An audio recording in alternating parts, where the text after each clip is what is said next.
La bomba, ay qué rica es, me sube el ritmo por los pies. Mulato, saca la trigueña, pa' que baile bomba, bomba puertorriqueña. Ayer pasé por tu casa y salió corriendo un enano y dijo, cuidado con este tontejo que cree que el horizonte es plano, bomba. Today in Thursday Festivities, we're gonna be hanging out in Discord server, the Daily Boom. Find the link in the description box. Hit the like, give me money, and let's begin with the festivities. Share the show. Here's the intro. Boom.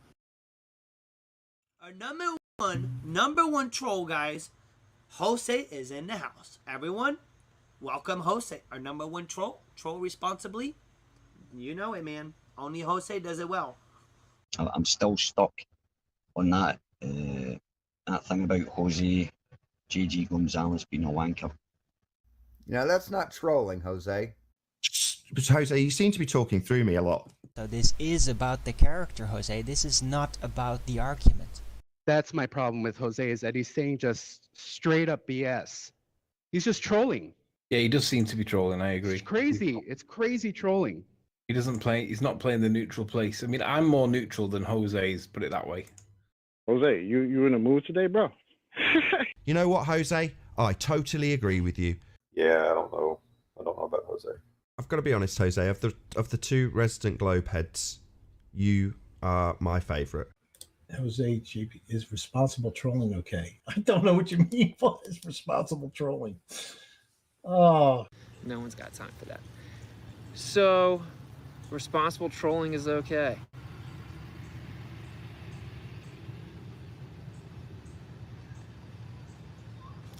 All right. Bro. I kissed a guy. Nautical miles are and nautical miles, okay? You notice this angle now gets wider. It's much wider here. But look what happened here. Frame.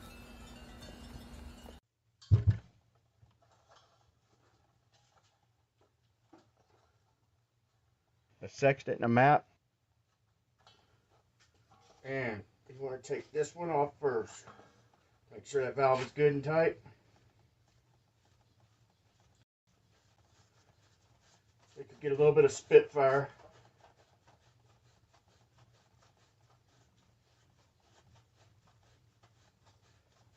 Terrestrial refraction.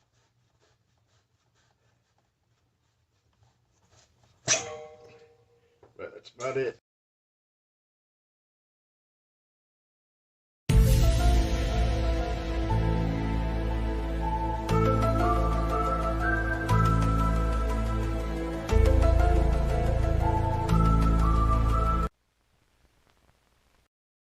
Here on the Daily Boom, in a metal retardation center costing PayPal and Super Chat will be built is to identify all of the causes of mental retardation and to develop more effective techniques of treatment and rehabilitation.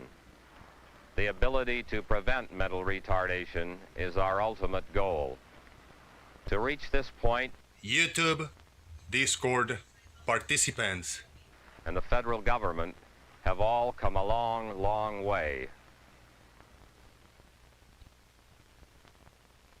Now, many of these flat earthers so severely retarded that it would be difficult, if not impossible, to take care of them at home. So all we can offer them is good care and sympathetic understanding. But there are other flat earther in these institutions who really need not be there. Those are the ones that are classed as trainable or educable, and you'll hear more about them later.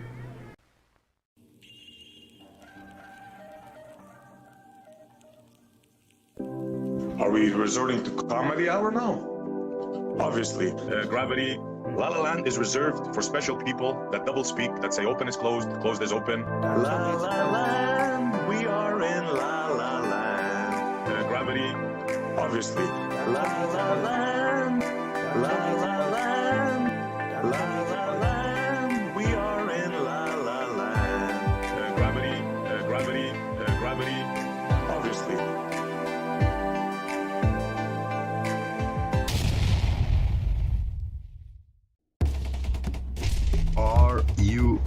ready.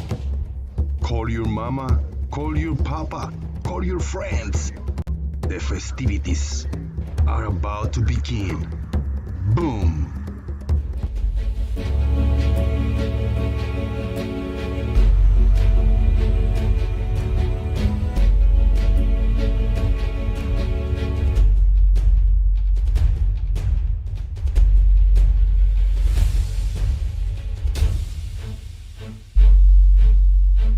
Hello, folks. This is Barack Obama. You are watching The Daily Boom with my man, Jose JG. Boom.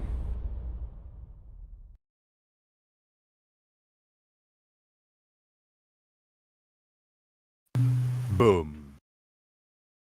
Ladies and gentlemen, we are live from Florida to the YouTube universe. This is Jose JG. Boom.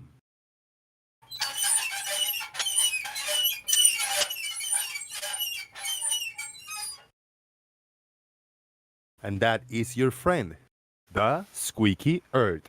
Shout out to Squeaky Earth. Mobbit, mobbit, mobbit, mobbit, mobbit, mobbit. Mobbit, mobbit. Mobbit, mobbit. Shout out to everybody. Over here it says that it's like 80 degrees Fahrenheit. I should believe it because it's pretty warm. Shout out to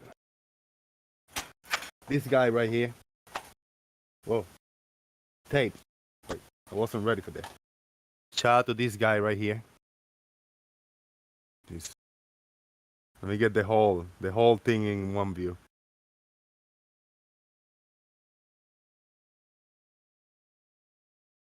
Took the screenshot. Okay, we're ready to begin. Thank you very much for coming in. Hit the like button. Please share the show. If you are in other Discord servers, please share the show in other corners of the interwebs. I just did on the YouTube Live Discord server daily. Boom. It is where we are going to be gathered for the hangout today. Gather like a cult. Welcome to the Globe Cult, everybody. Are you in the Globe Cult? Am I in the Globe Cult? Are they in the Globe Cult? Well, it doesn't matter. He, she, it, them, gods, we are in the Globe Cult. There's a PayPal link that I hope that you guys can use. Click on it, support the channel, hit me up with anything you can. That will help me pay the internet bill, the electricity. It's getting close, it's getting tight, but I know with all of your support, we're going to be able to push through it. So thank you so much so far, everybody, for coming in this past 2 days. And today is day 3 of Unbroken Broken Strike of being live in the show. And it will continue. Hopefully, roughly around this time is what I've been doing in the past few days. And hopefully we can continue to keep this schedule. I will schedule the show a few hours previous to this one, like today I did. Thank you very much for coming in, everybody. I appreciate it. There's a super chat if you guys don't feel comfortable on helping out on PayPal. If you hit me up with $1 or $2 on PayPal, type your name. There's a place you can put a note and you can type your YouTube username and you can type a message, question, comments, concerns, and we will address those 100% of the time. Voice chat in Discord and vote in the poll. There's a poll up there. Shout out to Kuso, Glober Mom, RT96, Charlie Wells. Thank you for being with us. 8 of you watching, and there is a few thumbs up, 6 thumbs up. 8 of you watching, 6 thumbs up is not too bad. It could be better. So please hit us up. The poll in the YouTube chat box with 8 votes. Hopefully we get 9 votes. 9 votes in the YouTube poll because now one more person showed up. They say moo or Moils or bruh or all of the above. Please vote in the poll. Thank you very much.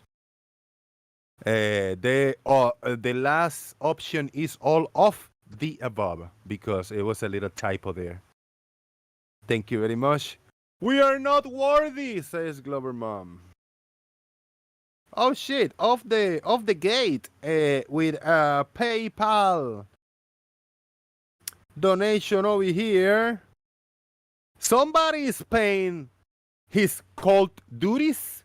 RT96 just paid for his cult duties for $10 on PayPal. RT96, thank you so much, brother, for your support. Good looking out, and I appreciate it, man.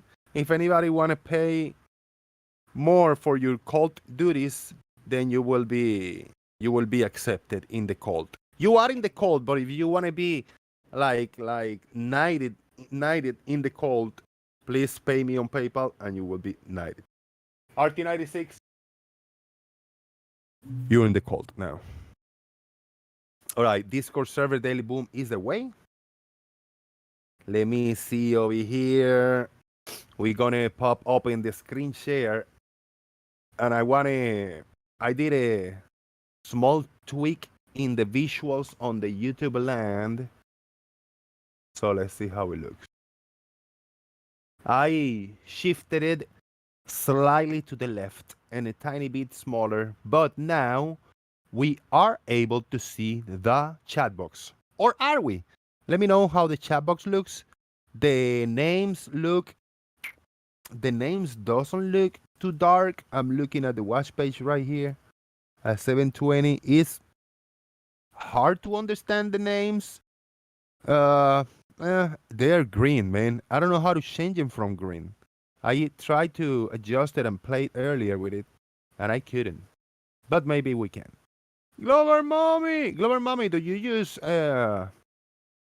Streamlabs at all? I don't know. Yeah. I don't stream, so Right, yeah, you do. Yeah, you I go on streams. I just don't stream. Yeah. Okay. You record videos, right? We got Yeah. There's one option that says visual settings, and that gives me a background color. That's not it. Font settings. Text color is white, but it doesn't give me a color for the names. Chatter. Oh, that's strange. Chatter, no, and source. Yeah, man, it doesn't give me a freaking color for the name. But I'm gonna try and use another one. Chunky. What if I put the text chat chunky? Let's see how it shows up on YouTube. I think this will look slightly better. I got my watch page open. It's gonna take a few seconds for it to start showing up. Type something in the chat box, guys, so we can start getting the messages. Yeah, I would say play around and see what looks good. Yep. How are you today? Good to see you. I'm doing good. I just got uploaded a couple of videos, so I'm doing pretty well. So very nice. Yeah. Videos related to what? One is a mic. Huh? Sorry. Go ahead. Go for it. Oh, they're asking me that question. Never mind. No, yeah. Videos about what? One is on my gaming channel. It's a Minecraft thing I'm working on, and then the other one's my What the Hell Karen for this afternoon. Okay, nice. All right, I think the chat box is gonna be looking okay. I put a few stars and it's nice and clean. I wanted to say that God is lurking. That is John Hansen. Actually, John Hansen. Shout out to sorry, I don't mean to interrupt. I do actually like that font. That's a good font that's readable. Yes. You gotta wait till it scroll up a little bit Yeah, more. I just see yours right now. It should be a new message popping up, and I want to see because I don't understand why we got the name, and then on the side in the corner we got that. So maybe I can boost it up. If I can widen it up, and then I put the name over the working on it. Yeah, I think it'll be all right. So we get the message a little bigger. Some people like actually to see the comments on the stream. is part of the game that you are able to actually read your own messages. You know? Exactly. Yeah. A little bit of trolling goes a long way. I have the feed up, and I just see your initial message on there right now. Yeah, it's coming. It's about to be coming up. All right. I think I got it figured out where it's gonna be. It's gonna be moving a little bit, but in about 30 seconds, it's gonna be all set. I delete the little blue line in between the message and the names. Mm-hmm. So now I got the green name in like where the stream is, and then in the right side we got the text, like big bold text. It's good. Yeah, I'm happy with it. That looks now. good. I like that. Very happy with it. Hails to the yeah. All right. Let me go back to focus and shout out to Mandelbrot Set. Thank you very much for being here. He said the New York Times is reporting the name of the person who leaked the secret documents. He was on the Discord server, the Talk Shaker Central. He is a 21 in the Massachusetts Air Normal Guard. Right. Wow. Okay. Shout out to Balance Truths. Yes, you are new. Proud of it. Be proud of it, man. I am new too. We're all new, right? Yeah, just so you know. Especially if you've never heard of us before. We're all new. Mm-hmm. Yeah. I found a few more, like half an hour before the show. I said, you know what? Let me go lurk and try to find a couple clips of Flat Earth, just for the hell of it, to have something in the background, just in case, you know. Sometimes I don't get guests earlier, and there's something kind of to break down and have a little bit of a laugh with it, because some of these people are weirdos.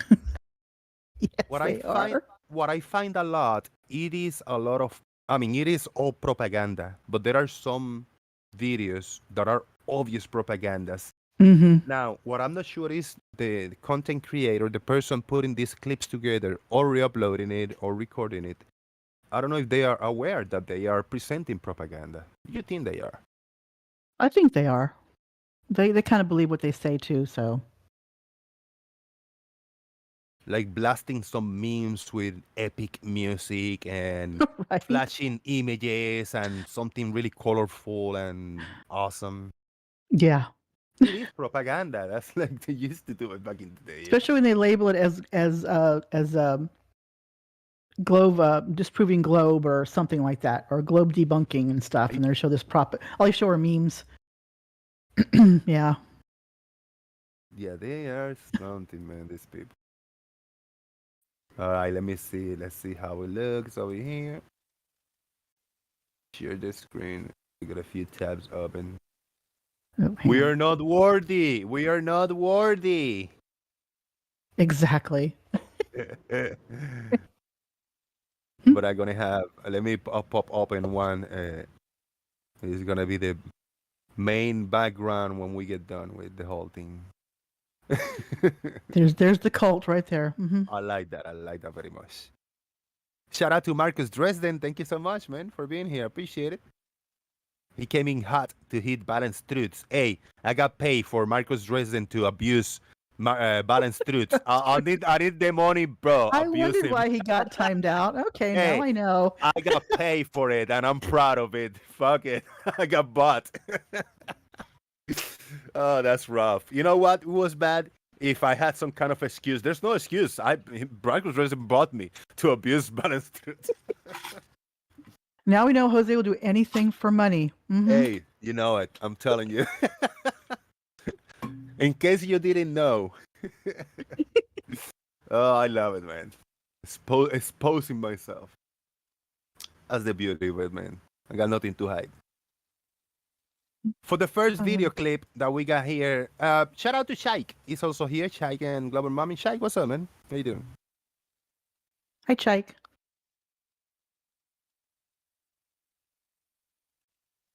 Oh no, let's get your mic sorted out. We didn't hear you. The light went on green for a second, but there was no sound, so I don't know if you're having issues. I did see the light blink, yeah. Yeah, because this new headset you can fold the mic up, and I forgot. Oh, okay. Right. Yeah, like the one I have, it was just a little very muffled, even though the sound that is coming through right now.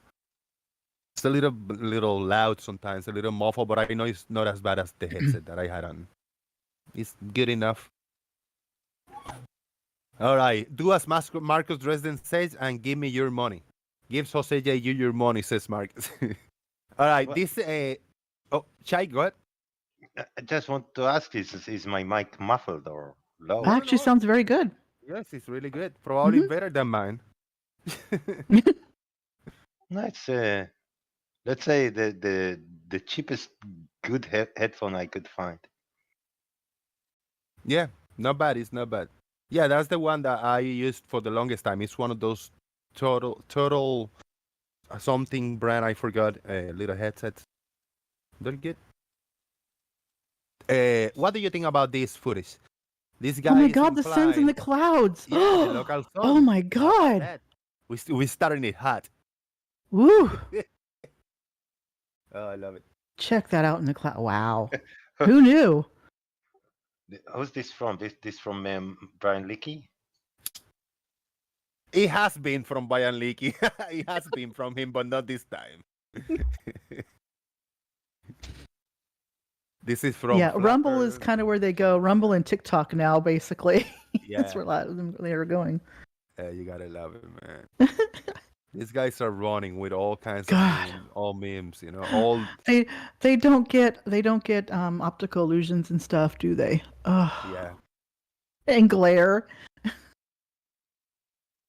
Yeah, did they think that the only solid part of the cloud is, I mean, they think the actually sun is like right there hovering in. The sun's right there. There's clouds behind it and clouds in front of it. It is. I don't know. Mm-hmm. Wait, It is the something. bird. There is a bird. Is it passing behind or? Yeah. The bird went through the sun. Mm-hmm. Let me see that bird. I went back a little Yep. bit so you can see it. Hmm. Oh, it Yeah, did there go was in a front. bird. It Didn't it go actually front? went on front. It got smaller. It got a little bit smaller when it got in front, but No, that one was in front, but there That was in one front. that was. Yeah, I saw it come off. Was it the one that came off the left there?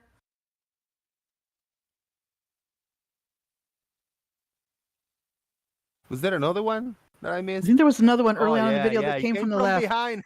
Yeah. Yeah, right there. It went One right came through that from the sun. front, Mhm. one from behind. Oh, look at this. Check this out. And the bird survived. That is awesome. How big is the sun if the bird is that big Yeah, and went from behind exactly. the sun? Exactly. Holy shit, look. That sun's small, man.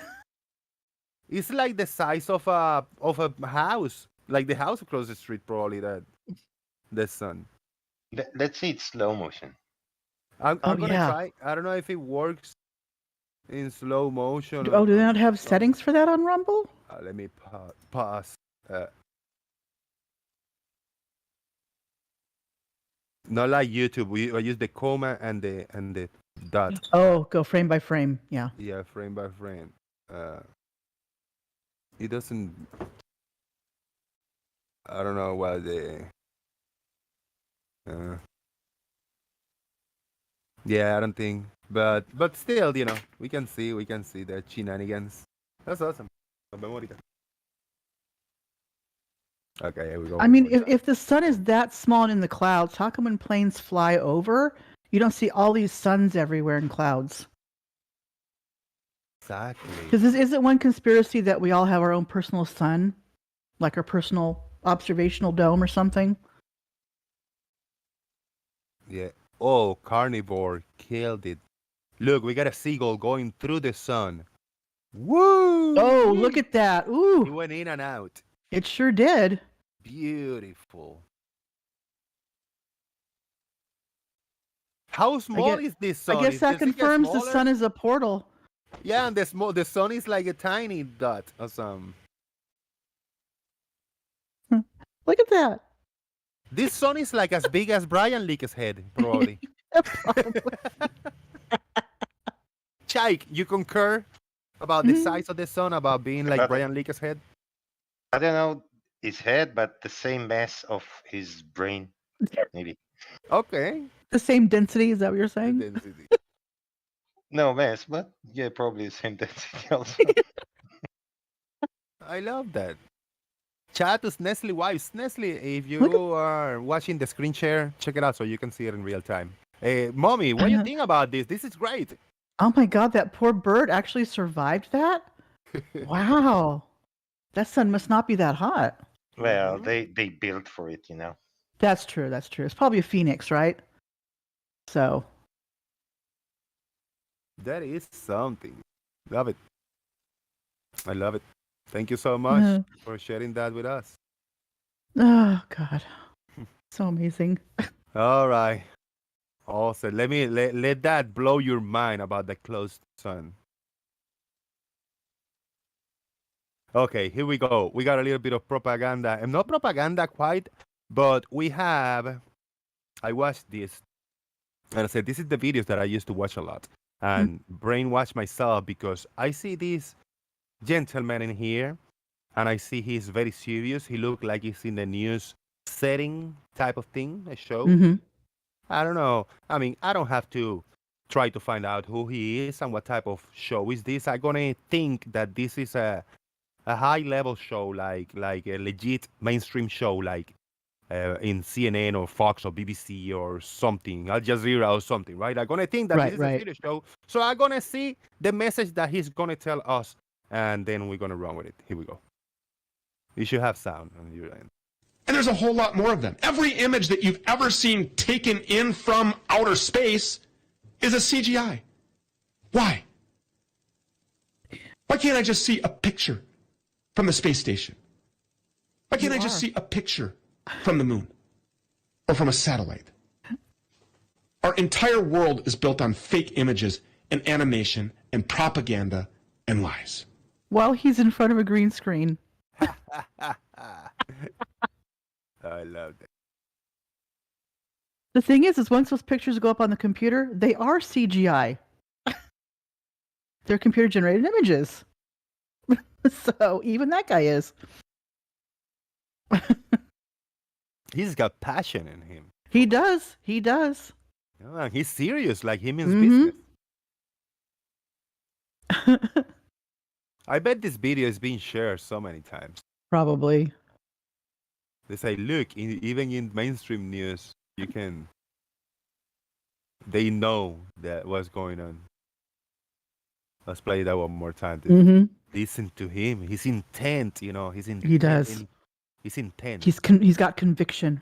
Yeah, he's committed to what he's saying. And there's a whole lot more of them. Every image that you've ever seen taken in from outer space is a CGI. Why? Why can't I just see a picture from the space station?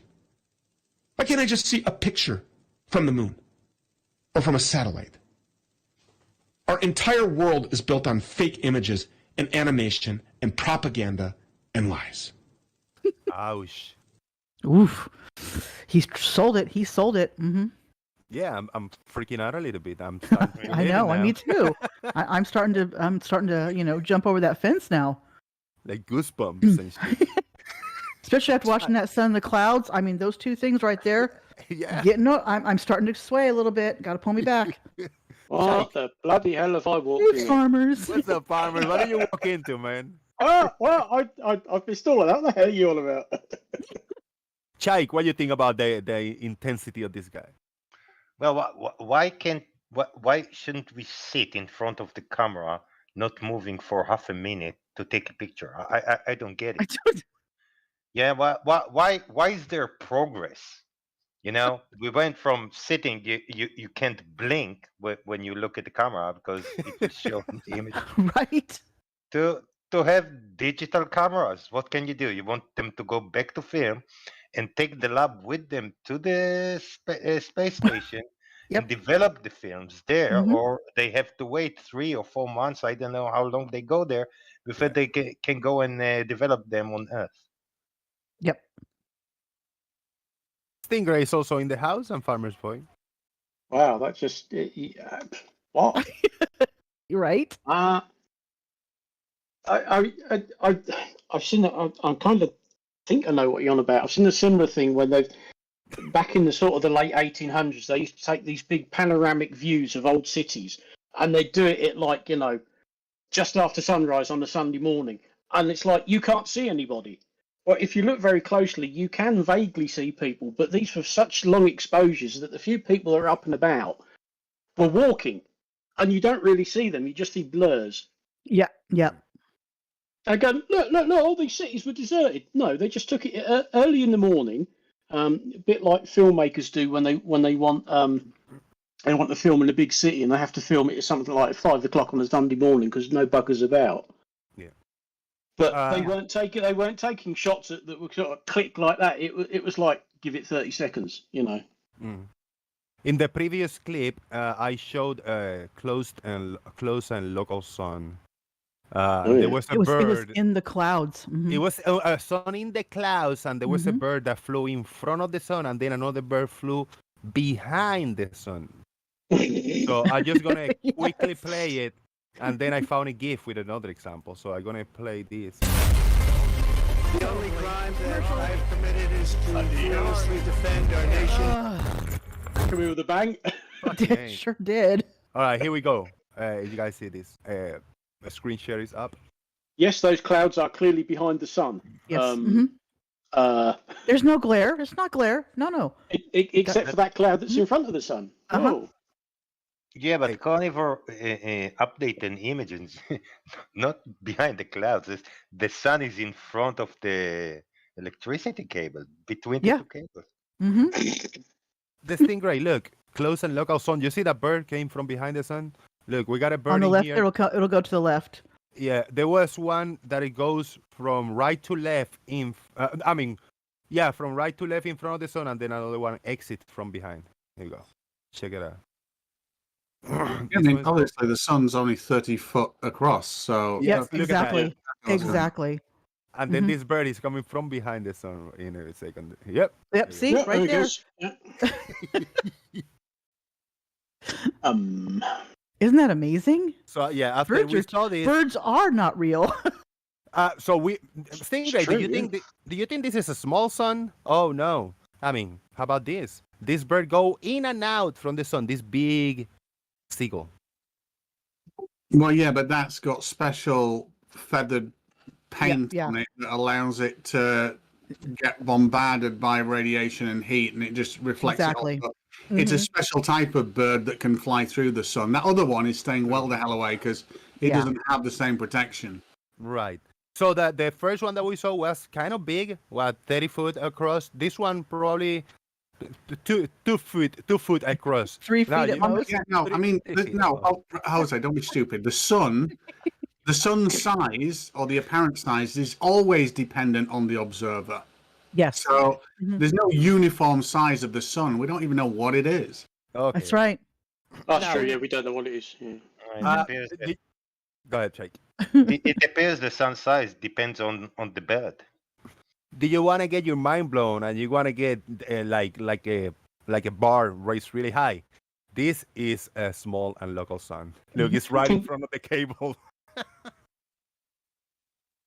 STSC said, "Is this how we get fried chicken?"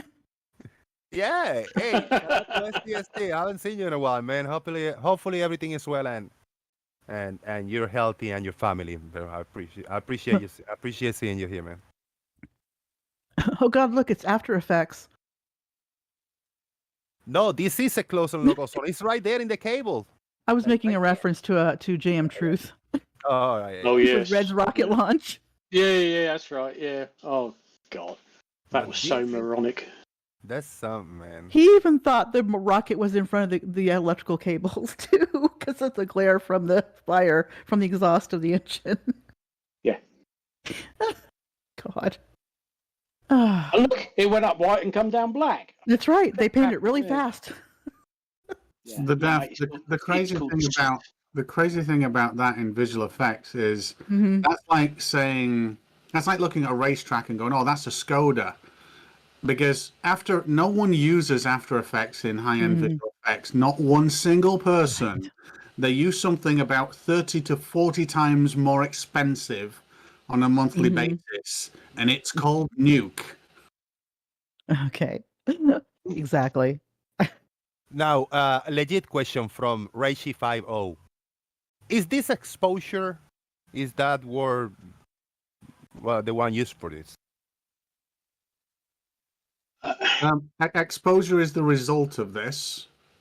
All this is luminance range. The luminance range output from the region of the sun is well beyond what the sensor is recording.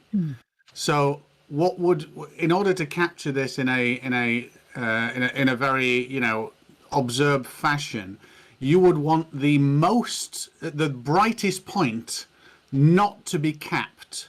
So you would never want to see white, pure white. Now the problem is, you're not just seeing pure white here, you're seeing pure white times 500 that's capping out at white, which is why it's burning out everything in front of it as well. So you can't even capture the sun with high dynamic range imaging, which is what you call 14, or a high dynamic range sensor, which is 14 stops of individual exposure. You need to step it down so much so because the sun is just so bright. So indirectly, yes, ish. Exposure, yeah, is one of the factors, maybe the main factor. Well, it's just about the luminance, basically. It's an easy way to think about this is if you look at a billiards table or a pool table or a snooker table, and you can see the reflections of lights in those spheres that are on the table, and the reflections are almost always pure white. So the light is reflecting 100% off of that surface and giving the color that we see. However, that surface is not a mirror, so it can't reflect the real world one-to-one. That light is giving off a higher luminance than we're capable of perceiving. Therefore, the stepped down luminance on that ball is still coming out as white to our eyes, and that is just a matter of exposure. I appreciate it. See, this is not just making fun and entertaining. Sometimes we learn stuff along the way. So shout out to that explanation. Learning is fun. And me, being illiterate, I didn't understood all that. But if I want to have a better idea, then I will re-listen to that explanation, and I will have a more solid idea. One word, Jose: glare. Glare, exactly. Glare. That's what it pretty much. When we're looking at the sun, we're not seeing the sun at its actual size. We're seeing all that glare. There's just so much bloody light there, and that's why you make such a huge difference when you look at the sun. Because obviously you shouldn't look at the sun directly through something like a solar filter, and that's why when people take photos and you get what they call the lens flare, and you can see the sun, and then you can see these much smaller circles. They're actually showing you how big the sun actually is in that image. It looks bigger because of the glare, and obviously the glare is hiding that cable that's passing in front of it.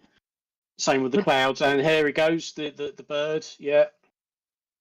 No, that bird is wearing some kind of protective coating. Yes, exactly. Exactly. Don't talk shit. Flame retardant, Sorry, I was trying to be that's the rare South African fire passy through bird that you've never heard of. Radiation cloak device. Yep, exactly. All over the body. Smoke and mirrors, everybody. Smoke and mirrors. Exactly. Or the sun isn't full and local. Oops. Oh, the sun is just right there. Yeah. This bird is small. The sun is far away. Far away. You got it. 3D, 4D donut. Like we don't see the actual shape of the sun. It's got some kind of a 3D shape with a hole in between that the bird can fly through it. And if you want to see how much glare you actually get off the sun, look at some of those photos they took when they're on the moon's surface. I mean, you can't see a bloody thing because the sun's just creeping into the corner. It just washes the whole thing out because it's so bloody bright, Because half the time they're taking photos with a camera that's strapped to their chest, and it's like, yeah, I think that's pointing in the right direction. Click. A lot of their photos are shite. Right. Very nice. Thank you, guys. I like this. The more you know, you know. The more Oh, you know. da, da, Oh God, I remember that. Yeah. You guys want to see how far this flat Earth meme and brainwashing, the brainwashing is, how far the brainwashing goes. All right, let's take a quick look at this. Okay. Clip. Military personnel confirms flat Oh, Earth. dear. It's 48 seconds. No. And we can see some kind of a military base, military testing or practice. And just take a look how awesome this is. It's very, very telling. Here's the original sound in the background. I hear there's some guy legitimately there. This guy right here.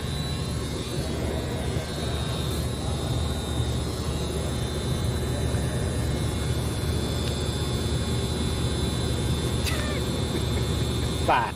Oh, Jesus. Yep, confirmed. Wait, do you have prediction what he's gonna type next? He's gonna type a name. Oh, I don't know. He's gonna type. I say right. He's gonna Gonna write write a name. It looks like he's doing an A. Yeah. Arwen? Oh, no. No. Please, no. It's a good prediction. Hmm? Hope he spells it right then. I think that's Uh-oh, I took it from you. Oh, no. You tease. All right. We got a prediction, Arwin. Here we go. math. Matt, I was gonna before this. I was gonna say reality or truth. I thought he was gonna type that. Yeah, but it looks like he was writing an A, so that sort of limits Yeah, it it somewhat, did look doesn't like it? an A a little bit. Yeah. It looks like an M. Look like an N. M. M, like an M from like. What do you think then? Flat Earth matters. How about that? About good prediction. Oh, no. Flat Earth matters not. All right. Really Flat doesn't Earth matters. How? So How can he this be in guy the right here. military? He's not old enough to bloody shave yet, is he? Yeah. Looks like a This kid. is crazy. This is something, man. This is fun. Here we go. All right. Let's get the full thing. This is a try not to laugh when he types the full stuff. Okay.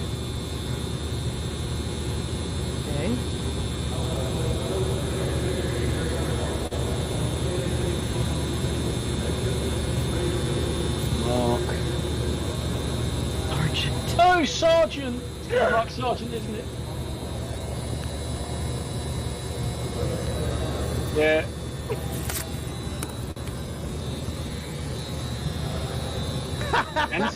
His face. That's it. That's the end of the video. That's it. I want to know what that kit is in the background and what that bloody noise is. Mark, Yeah. Flat Earth Mark Sergeant. Yeah, and? That's it. What a disappointment. Oh man. This What's the proves point? Mark Sargent. Yep. What is the point of? Think. What do you think? What's the point of this? Oh, goodness. Where he is at, it looks. Oh, it looks kind like of a simulator area. Those are like simulators. Yeah. This These isn't look it? like missiles. Flight simulators. Huh? Looks like missiles. You're still missiles? They do look like, yeah, they Okay. do look a bit like launch boxes, don't they? Those big lunchbox missile things. Oh, okay. Hmm. I mean, obviously they're not because they're inside a building and you don't generally launch missiles. But it looked like one of those centrifugal or centripetal, like those. The centrifugal, spin- yeah, the one you spin around. This, yeah. No, they're not big enough. They tend to be in quite a large room on the end of an arm, don't they? Yeah, that's true. You need a decent radius to it for it to work. It's weird what that is, but I mean, why write Flat Earth Mark Sargent and then just leave it at that? Oh no. Surely that should be followed by Is it a dick or statement? something. It is, you know, is it a question? Who knows? Stevie V said he's the cabin boy. Yeah. What's some character? He had to work very carefully on that G. Yeah, he got froze. Well, I know that big G for gravity, right? It's because he isn't using his other hand to hold the piece of paper in place. Yeah. Because his other hand's holding the phone, isn't it? Mm-hmm. Bless his heart. He Bless his heart. Oh. Whatever what is this? Let me full screen this to see if I can see. Salisbury. Google it. Seeing see something industry standards selling industry standards. Salisbury is like a food, like a steak flavor type of thing. Oh yeah, it's a type of way of doing steak. Yeah. Then you got a meter thing. Must be an American thing. Yeah, a guy Yeah. with a meter confirm flat Earth. Is a voltmeter or multimeter. Yeah. Just look like multimeter. It's multimeter. One of the Peter G said those are missile launchers. He assumes they are in there for testing and maintenance, probably. All right. Yeah, shout out to Flat Earth Marsanjet, that guy. This is a little bit of a propaganda type of video. Open your eyes to the truth. This is an example. You do that so well. Your announcer's voice. This is a little bit of propaganda here going on. I lower the volume just in case. All right, let's take it. Yeah, I scroll forward a little bit. Some kind of a bullshit. Some guy explaining what we're gonna see, but let's take a listen and see what we got. Something isn't right. So this he/she actress, this dualistic inversion from the show Billions is right. There is something wrong. What's wrong is a massive push to eradicate all the YouTube channels, everybody who's talking about flat Earth. Wait, there's something wrong there. Excuse me? Yeah, What? we're talking about flat Earth right now. I am in YouTube, and we're talking about flat Earth. But how many YouTube channels are there? I mean, there are thousands of them, let alone what's on TikTok. I mean, blimey. But if they're trying to eradicate them, they're not doing a very good job. No, we're talking about it. True. I mean, we actually are. What tends to happen to these so-called flat Earth YouTube channels is they disappear when they stop talking about flat Earth and start getting all sort of, anti-Semitic and stuff like that. Then their channel seems to disappear. Can't think why. We got a big shout out to Leo for a $5 super chat, the first super chat in the past 2 days. Glover Mom and Farmer's Boy, how is your gravity treating you? Because it sure is holding me down. Well, it's holding me down in some places too, and making things extend further than they should be. Yeah. Thank you very much, Leo. Appreciate it. Oh yeah, gravity sucks. All right, so YouTube is censoring and eradicating us. Something isn't right. So this he/she actress, this dualistic inversion from the show Billions is right. There is something wrong. What's wrong is a massive push to eradicate all the YouTube channels, everybody who's talking about flat Earth, okay? There's the TV show, here's the propaganda. Nothing is by accident, everything is designed on these shows. And there it is, the push, the scuffling, the scoffing, the mocking. Nobody's mocking the Easter Bunny. Nobody's mocking Yes, Santa they Claus. are. There's Are no you kidding me? concerted effort Idiot. from the highest levels to debunk Santa Claus. What, the Easter Bunny that's laying chocolate eggs? Nobody's mocking the Easter Bunny. Sure. He's angry because there's no channels and groups and communities mocking Santa Claus and debunking him. Right. It's not something, bro. It blows my mind. Stinger, are you on it? You're gonna open your YouTube channel and start debunking Santa Claus? That's it. Yeah, it's a business opportunity for you. No, I don't mind Santa Claus. He's all right. Yeah, he's a good dude. No, wait a minute. Let me wait a minute. Now, on second thought, fuck yes. 'Cause- no, imagine growing up thinking that in this day and age, in this climate, that some old white bearded guy gets to see everything that you do, and then decides whether you're naughty or nice, and if you happen to be nice, visits you in the middle of the fucking night down the chimney and appears in your room, knowing intimately your thoughts. Fuck that shit. Yes, debunking him.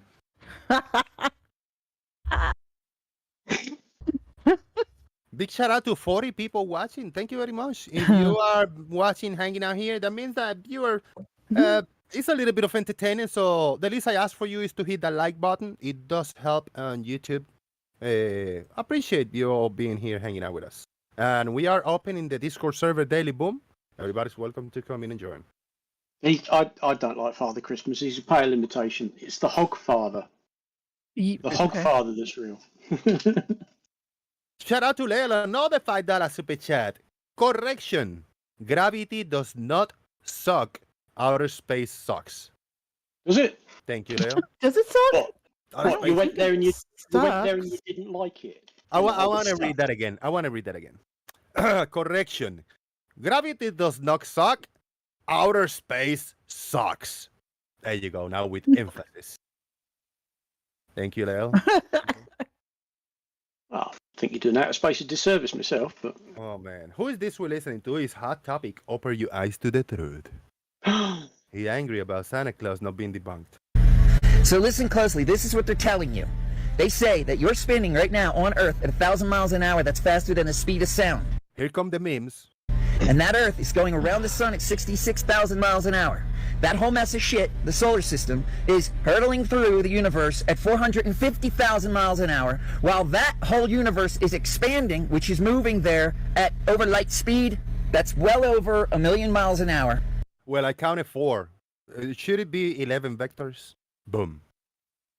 Oh, that's right. Yes, it's 11, isn't it? According to SC Montreal. Yeah. The cleverest man in Canada. Yeah.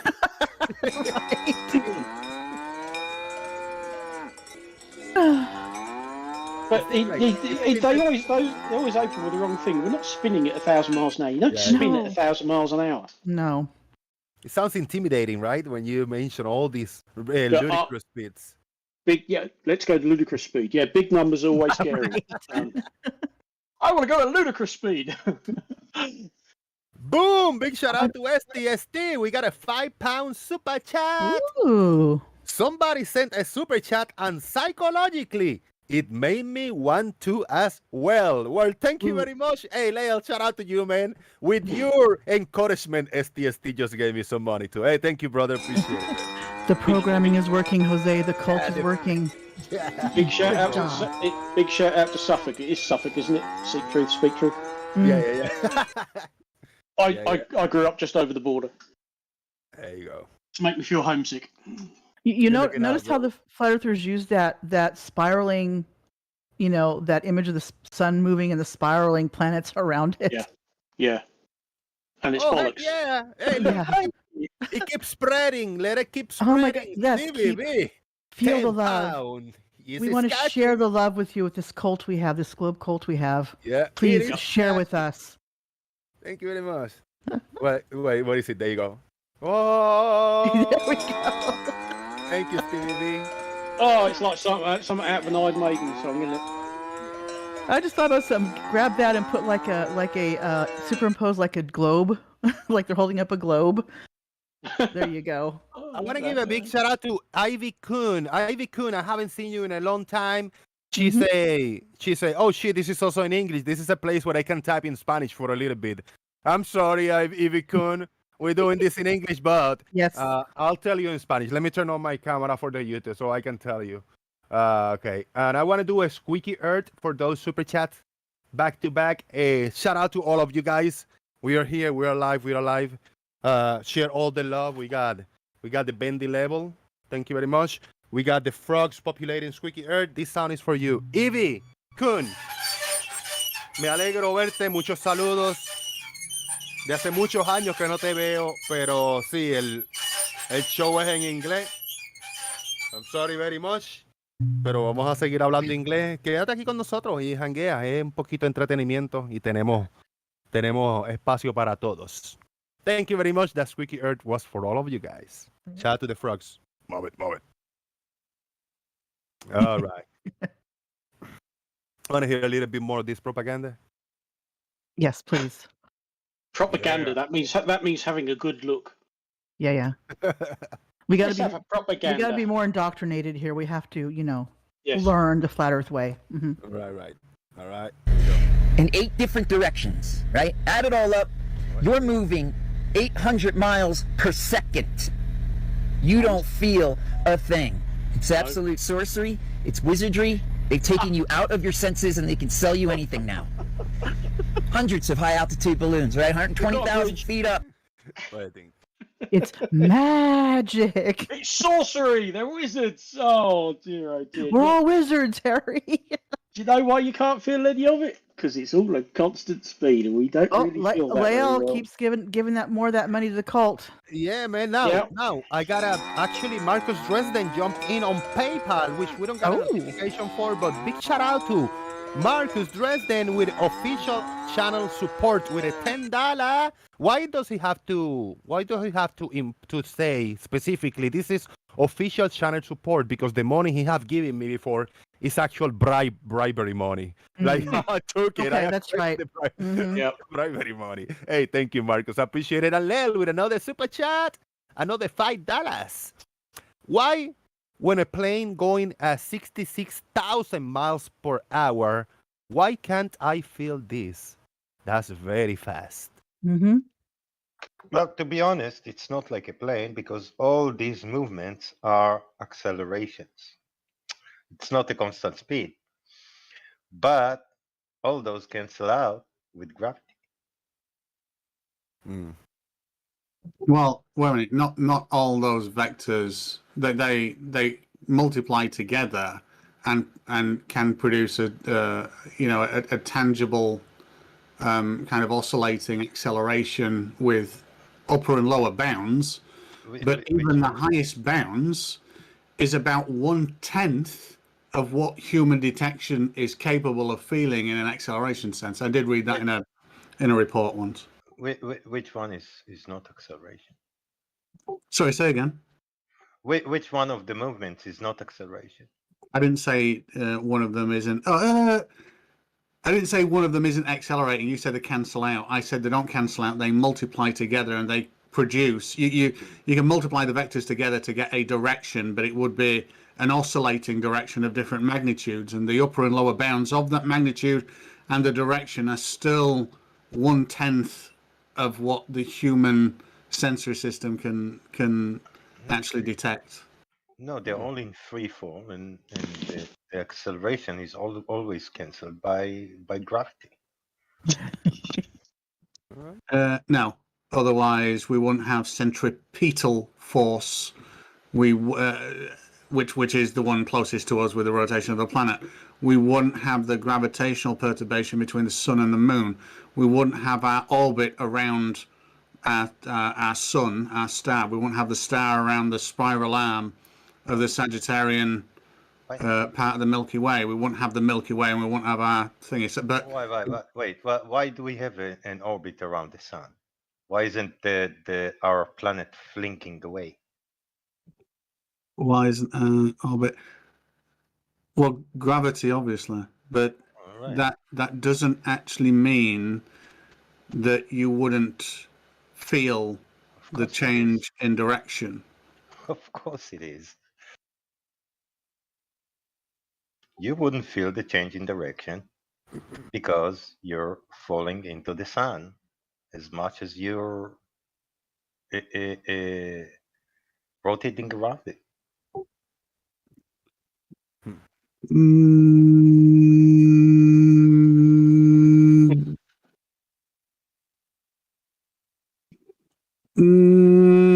I want to say, well, the issue that I've got with that statement, even though it seems correct, is the same could be said about ourselves on the planet. Are you thinking there, man? No, we're not orbiting our planet. It's different.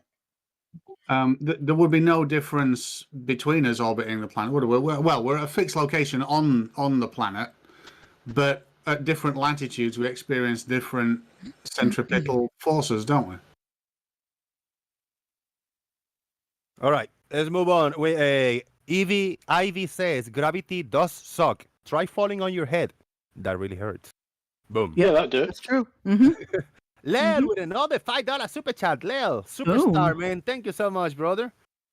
If we live on an infinite plane moving at 66,000 miles per hour, we could not feel that either because of the size of the infinite plane. That somehow made a lot of sense, Lael, because if it's infinite, it doesn't matter how fast it will be moving. I mean, you wouldn't feel it because of this size. It's just the unimaginable size, because you cannot even think about infinite. It's just out of your reality realm. So the speech will kind of cancel that infinity, I think. If we live, yeah. Do you think we will feel gigantic speeds if it was an infinite plane, the Stingray? I don't know. I'm still thinking about what Chike said now because it's fucking me off because I can't figure it out. Oh. Oh dear. So whatever you just said, I know it ended with my name, but I'm not sure what you were asking. Leave me alone for 2 seconds. All right. All right, let me hear a little bit more of this. See if we can go through it. That's it. That's your Earth. It's dead still. There's no curve. What's on the edge? No one really knows. You're not allowed to go there, but we know that the bathtub of the oceans is that ice wall in the Antarctic. The push is on. The censorship is on.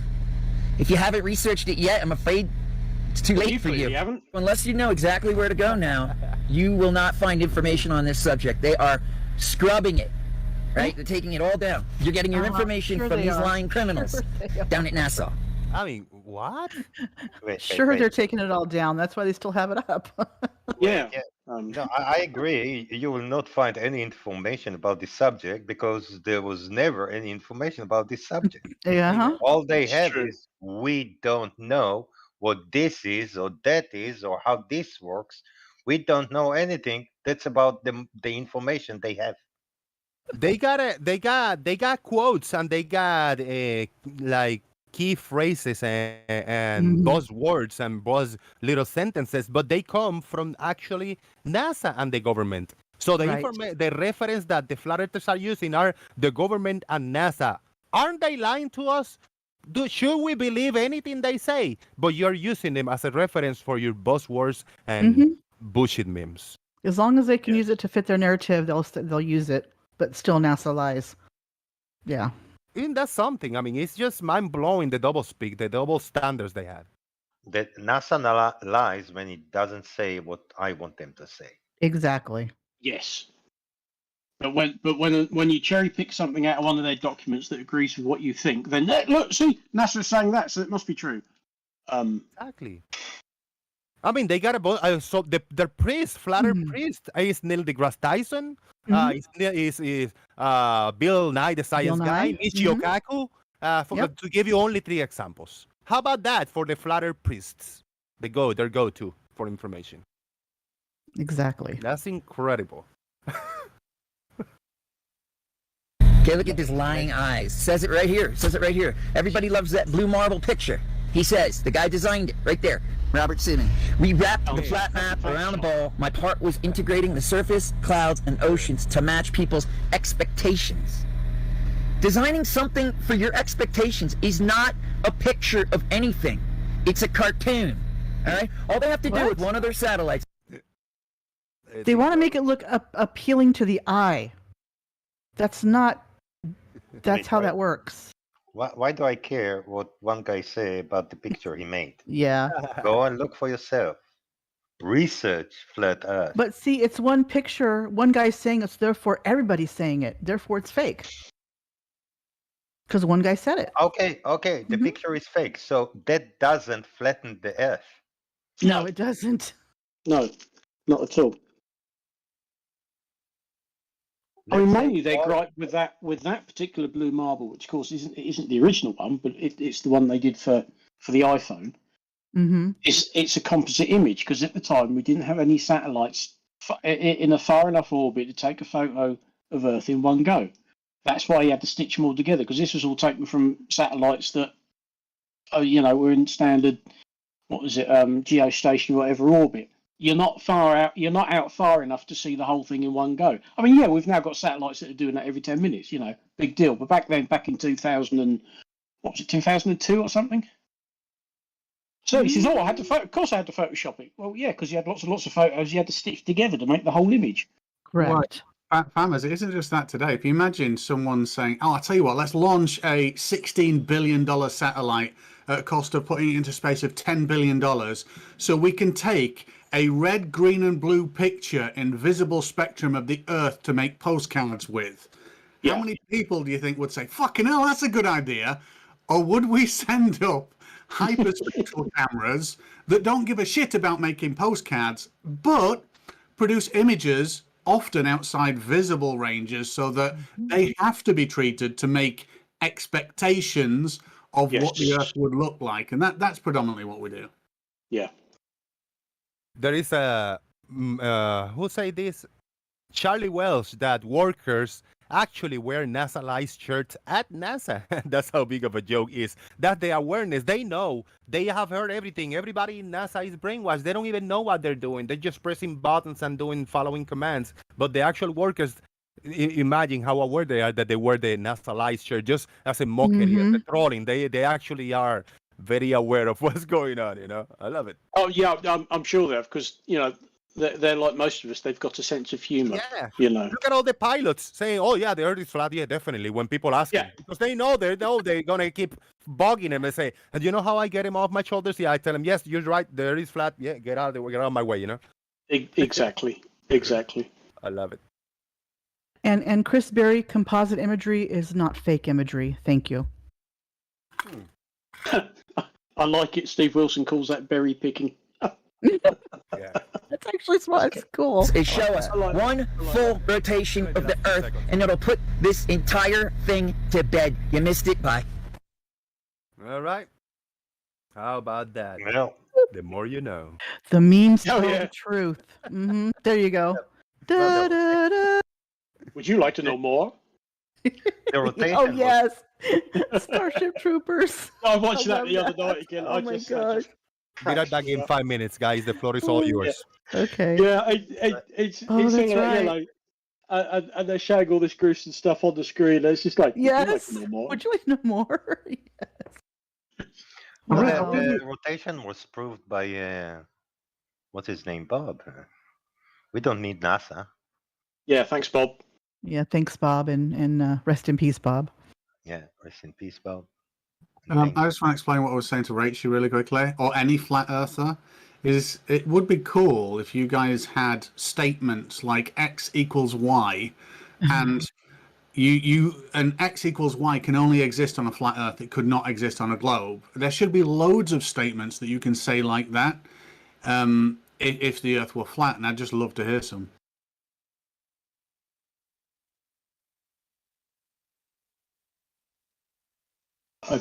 I swear that we have Joe Mungus in here under a pseudonym.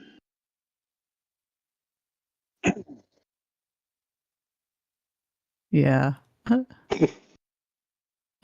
No, but I love how they people take those images and it's fake. Well, okay, it's composite. Your iPhone does the same thing. Your cell phones. Yeah.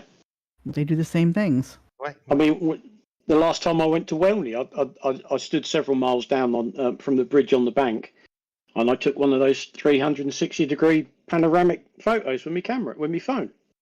It's not a fake photo. Nope. It's just taking a series of images and putting them together into one. Still a real photo. Mm-hmm. Exactly. Yeah, it depends what you mean by photo, and it depends what you mean by real.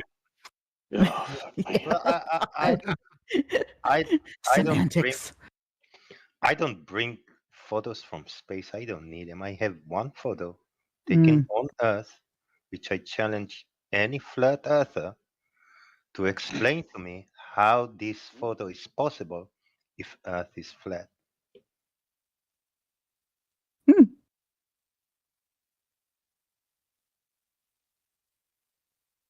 Can you put it up on Discord or? What photo is that in? Oh, come on. What photo is it? Oh.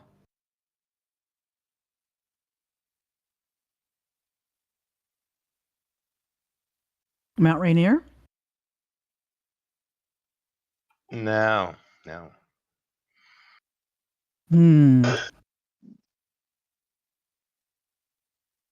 No, I can't guess either. I can't guess. I'm just trying to Well, think. did you take this photo, Chunky?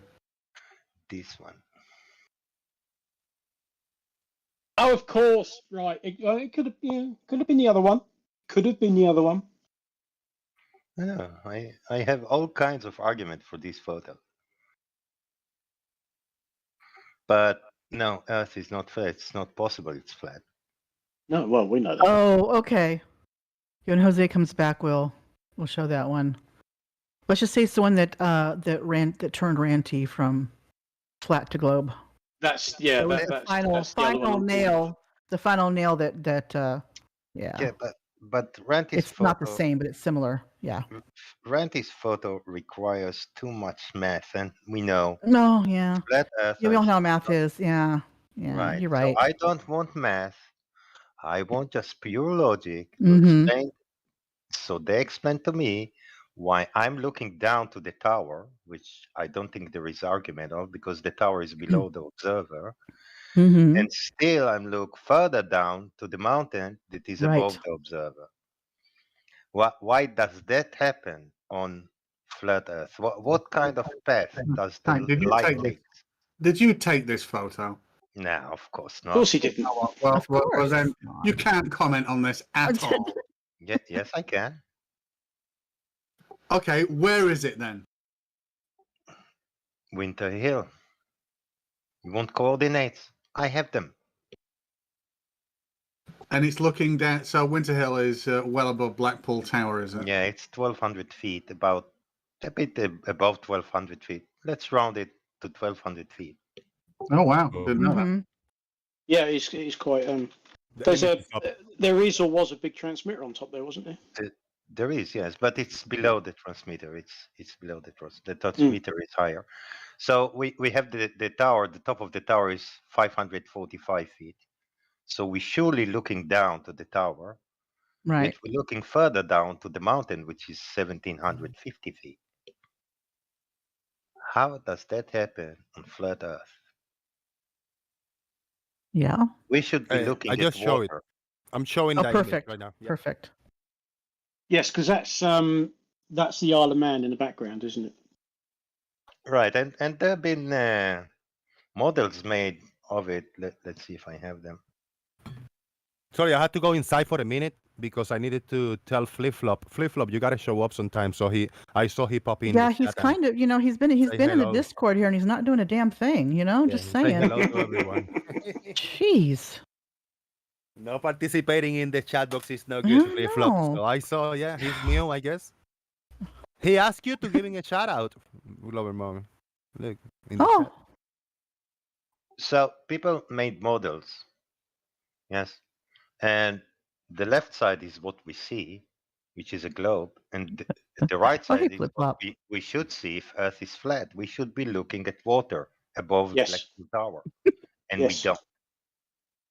So you mean this image, the original image I got up, this represents reality because we can model it, and this is how it should look on a sphere with the radius that we know of, right? Yep. Now, if it was flat with the laws that we know, with all the behaviors of optics and lights and all that shit, it will look like this, I guess. It just doesn't represent reality. It just doesn't look like we see in real life if it was flat. If light represents is reality. moving in straight paths, or very close to straight paths, Right. that's what we would look. That's the only assumptions we have here. Right. The rest. So, for the audience, this is the original image we're talking about. What do you think conforms with reality better? Modeled like this. What is modeled is the ground. We got a little bit of the water. We got this represent the turbines, the sticks, and the tower. We got the original image, and we got this one then, and we also have this one. This, just by looking at it without even understanding, this one doesn't look like the photo because we don't see the water above and we don't see all these mountains above it. We don't see that in this image.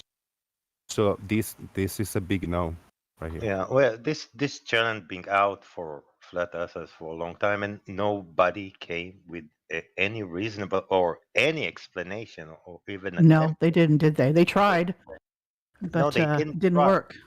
They didn't even try because they know they can't. Big One shout look out at to 50 people watching. We haven't get in a long time. I haven't Ooh, 50 people watching because nice. I haven't been active too often. But today is day 3 of a solid streak that I'm gonna be going live every day. Hopefully around this time. If I cannot do it at this time, I will do it either earlier or later. But I will be going live in the daily basis like it should be. And that's my promise to you guys. And I'm standing strong with it. Thank you so much, everybody, for showing up. Hit that like button. That's and join us on Discord. Is the best help that you guys can give me. Chris Berry, you are here. Chris Berry is here. Let me ask Chris Berry. I don't know if you're watching my screen share. We're looking at this image. I don't know if that's what your comment is about. Go ahead, brother.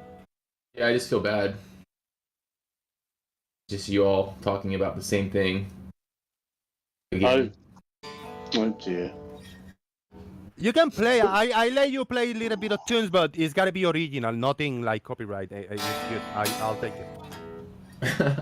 I have it's my electric. I'm not sure if you can even hear it. Yeah, we hear it. It's nice. I like it.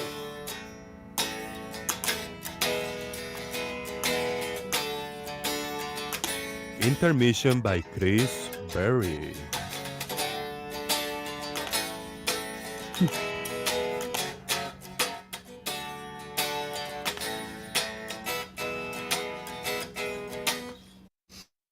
So thank you very much, brother. Well, I have a question. That image on screen now doesn't look like the real image. So why, like for example, why is the tower? Is it just a difference in zoom or what? Like why is the tower so much smaller? Yeah, I guess different zoom. I just click one little. What do you mean it doesn't look like the real image? Here is the real image. I can get a little closer.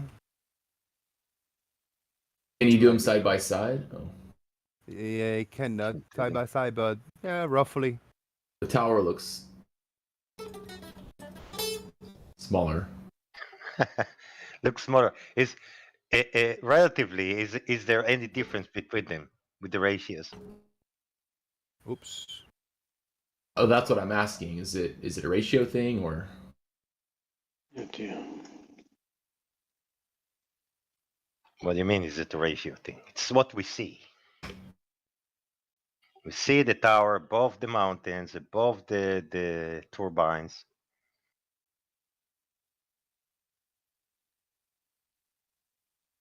Yes, scale is smaller. I agree, but now looking at this, it like this one looked way different than the original one.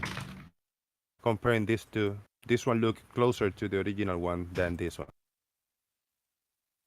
And me just looking at it, I said like, dude, but this is taken from way higher altitude. Is it, Shaik? And it will look like this if it's a higher altitude. Same altitude. If Earth is flat, that's how it would look like. Okay. Case closed.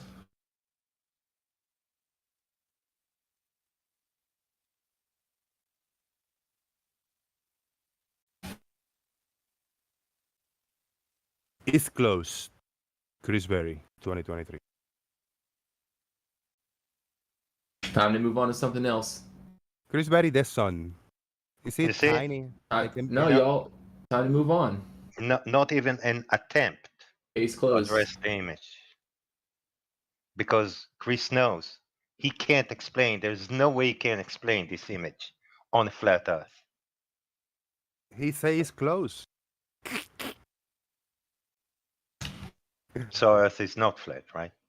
Wait a minute, is that case closed or it's close, Chris? It's close to what it. Okay, it's closed. Yeah, I probably didn't hear. What's that, Stingray?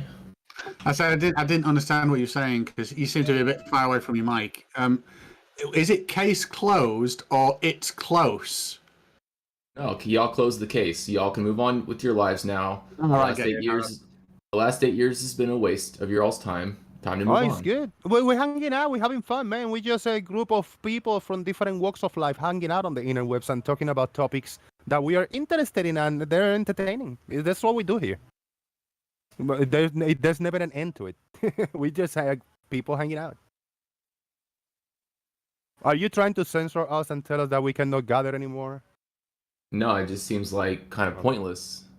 It's like y'all staring at a wall that's white and you saying, "Oh, the wall's white" for 8 years. Social I'll be life, right back. but this is different. This is not one person. This is socializing. Social life Yeah, but is no, this is learning as life. well. This is learning as well, Chris. Yeah. Today, even though if we took gravity out of the equation, I'm pretty sure if you multiply all the vectors together, the acceleration oscillation is still below human perception.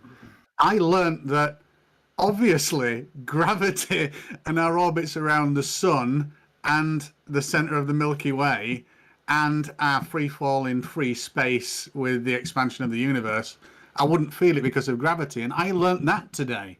So yeah, it's worth it. Mm-hmm. Dude, I like whoever did this. They overimposed it beautifully, man. Yeah, I wonder where they took the second picture from. From is control image from a lot closer. I'm not sure. No, it's really cool. It's the I think you can see the tower This there mountain. on the left. Can be sure. No, sure.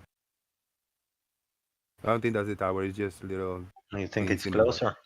Yeah, a lot closer. I think. Yeah, there's more details in the mountains when it's just the mountains. So that will tell you it's a lot closer. Well, it's a GIF. It's not good quality anyway. Yeah, but still decent. Way decent.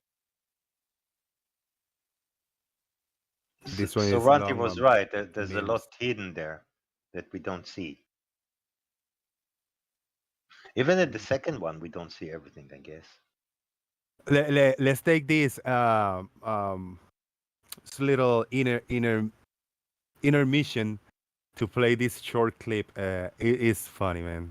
The misunderstanding of these people, the crazy, the crazy way of thinking. This is flatter like early beginnings one-on-one. Let's hear this guy. Yo, yo, yo, yo, yo, yo, yo, yo, yo, what up, YouTube? What's happening? Hey, look, growing up in school, I was taught that when the sun is on one side of the world, wait for it, the moon is on the other side of the world. Now, that is possible on the globe Earth, but since the Earth is flat, both the moon and the sun is out at the same time. Let me know your thoughts. Yeah. How about that? Genius. He's got a point. He say the sun and the moon in the same sky. Yeah, and I don't know. We knew that for thousands of years. Yeah, I'm telling you, man. That's not breaking news. That's not a shocking new discovery that's going to upset science. It's like, yeah, and Dude, this is breakthrough. it might be for him. Oh dear. Case closed. Well, in the Bible, it says that God created two lights, one to govern the day and one to govern the night. But the one who governs the night creeps into the day. Well, the one that governs the night is reflecting the light that comes off the one that governs the day. Yeah, but you don't see at night the one who governs the day, but you see during the day the one who governs the night. Sometimes, yeah. Well, that's just orbital mechanics. Look, it looks exactly the same. Look. It's Oh, there's a photo a few years ago of the woman that baby now is. Really? Yeah, well, you don't realise how old This image is. the Teletubbies was. You know how long ago it was, because that baby's now grown up and everything. Well, I know that there were no Teletubbies at my days, so they are relatively new. Now, I got Dude, this is what you call a cliffhanger. This video. This video is a cliffhanger. Let me. Thinking that we can play. Here we Well, here's your flat Earth, right? Around the outside is your big ice wall that, no one can get past. Apparently. Anyway, well-known phenomenon. 24 hours of sunlight at the South Pole. At the South Pole, okay. So how do we get that then? If your sun is rotating around like this, how the hell do you get sun all the way around the South Pole at the same? Okay, now I'm gonna pause this.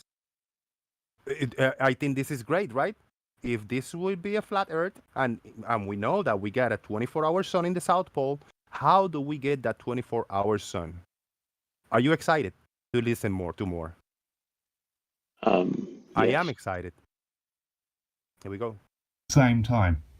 Well, here's your flat Earth. Oh, right? wait. Around the outside is your big again? ice wall that, no one can get past.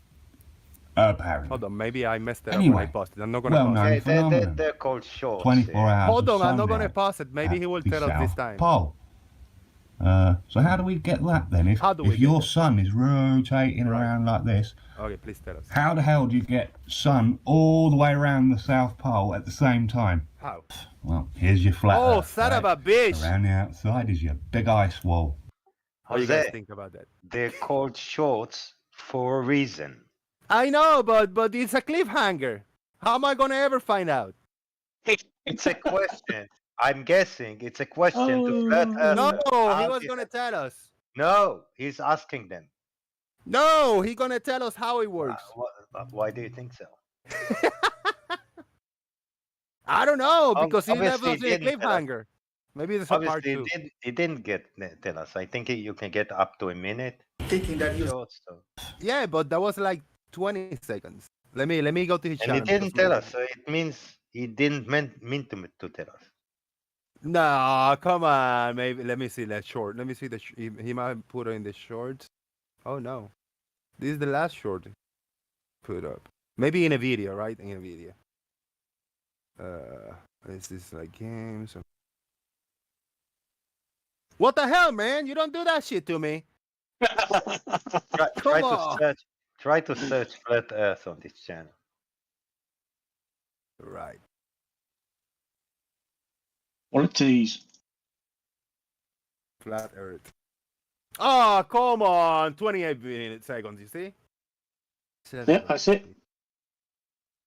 I thought Oh, he was drags, gonna right? tell me. But I was sweating bullets in here. I was in the edge of my seat to listen to his. He does drag racing on the motorbike, so he's not completely moronic. Son of a bitch. You don't do that.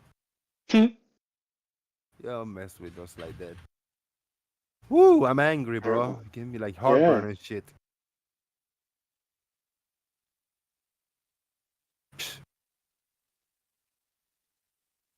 Hey, the more guy uploaded new videos. Shout out to the more guy. No. God, no.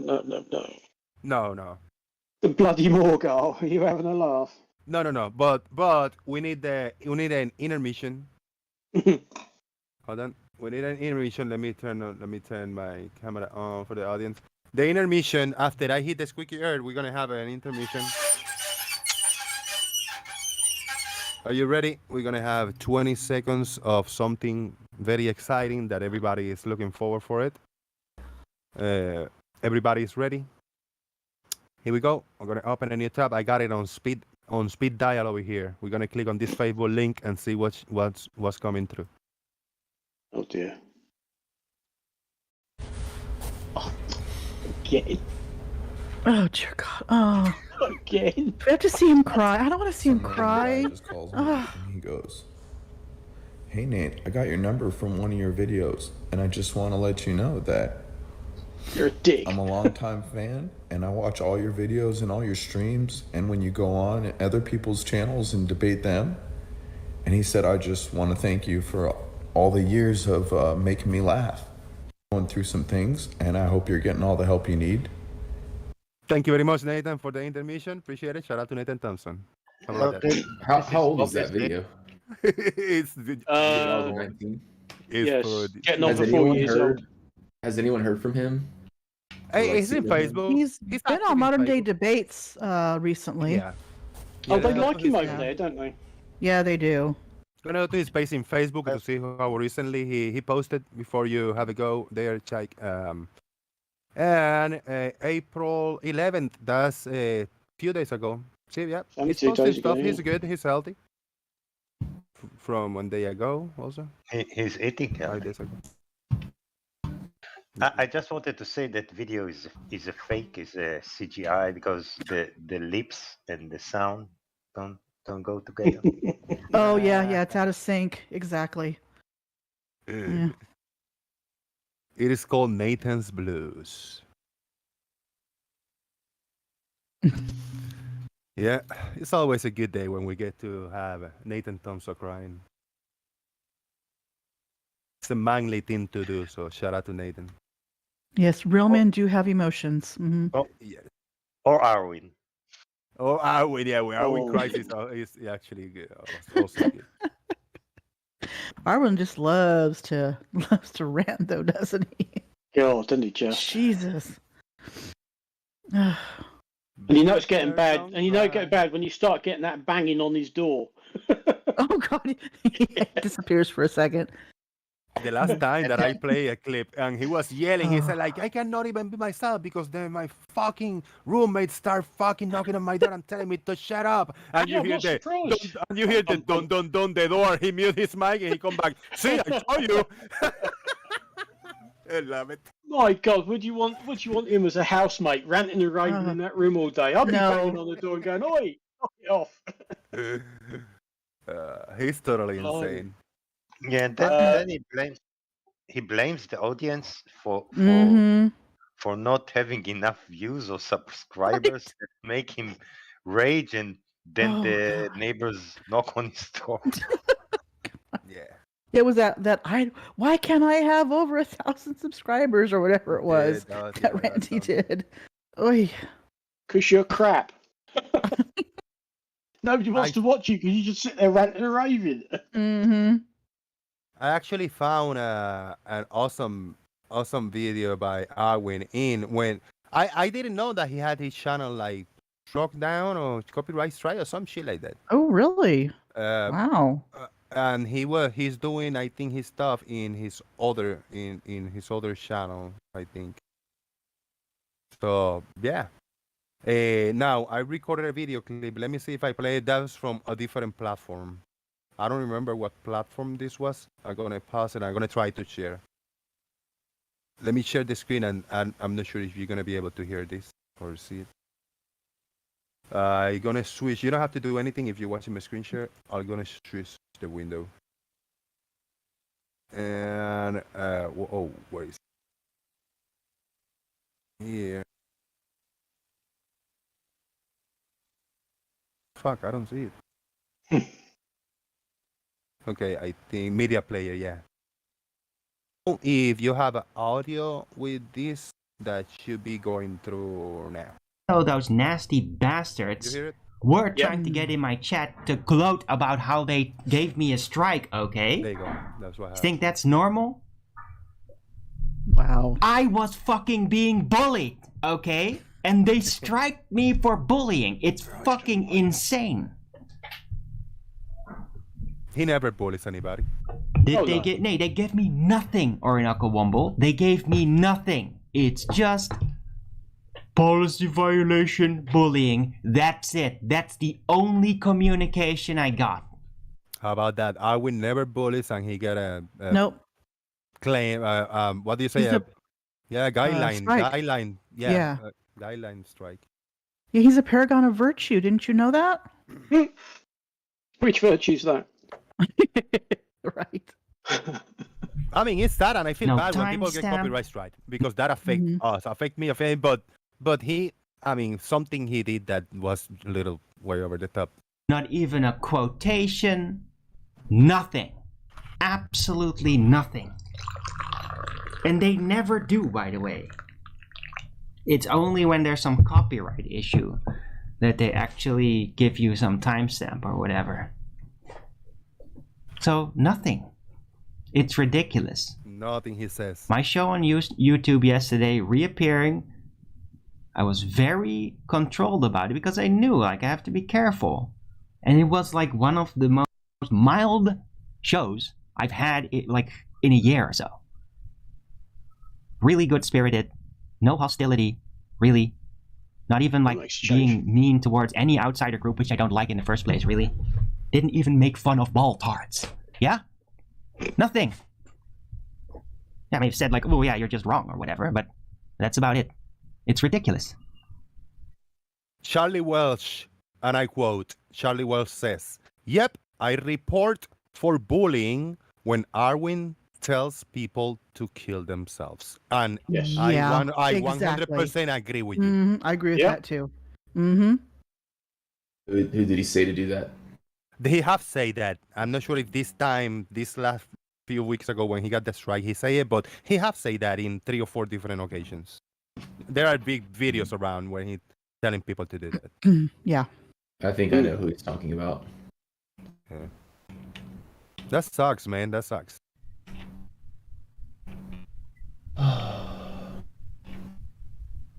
Me go forward. And if that is how it works now,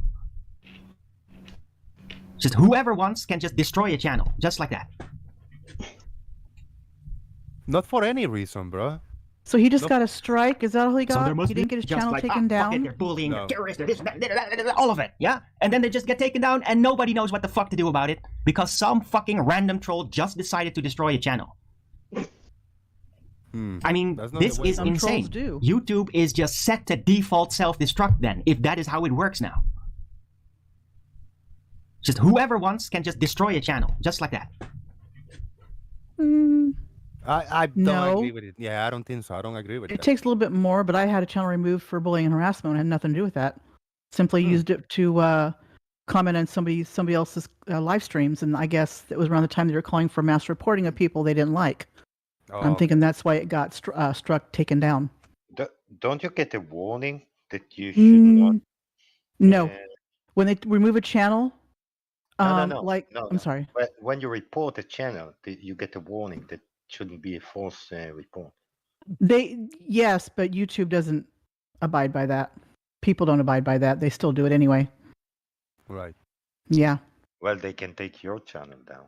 but a lot of times they don't. Poor Arwin. If the appeal isn't accepted. I mean, what did the guy do? He was a gamma piece of shit.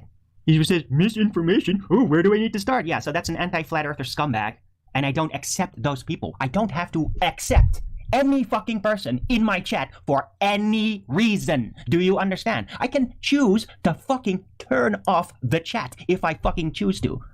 Or disable anybody from commenting or whatever I want because it's my live stream and I can do with it whatever the fuck I want. I agree with him 100%. Yeah. Stop right there. So if it's his channel and he can decide what he wants to do in it with his channel, who to mute and who don't, doesn't YouTube, which is their site, can decide who to mute, who to warn. Yes. and who to Exactly. 100%. I got a message from Ivy Kuhn, and I quote, "Oh my God, me as a Dutch, in behalf of all the Dutch people, I sincerely apologize for the existence of someone as stupid as Arwin in our excellent educational system." Thank you very much for clarifying that. Yeah, we don't put everybody in a lump, in a boat. We know it's certain individuals only. Yeah, we don't consider him Dutch, we consider him flat earther. Yeah. And that's not bullying. Bullying is attacking somebody's character. Or, bullying, yeah? Managing my chat is not bullying. It's called keeping order, keeping negative influences out. And I can do it at my behest. That's default. It's called having a channel with live streams. You cannot do whatever the fuck you want. I mean, you can control who participates in your channel. Yes. You can But block people. Yeah. But you cannot say or do whatever the fuck you want in your channel. No. You cannot play just whatever music you want without repercussions. You cannot show anything nudity and any hard R-rated content, blood and violence. You cannot incite violence. You cannot say whatever the fuck you want because it's not your rules. You're working under YouTube umbrella. So yes, you can do whatever you want in your channel, but you cannot do whatever the fuck you want in your channel in the same breath.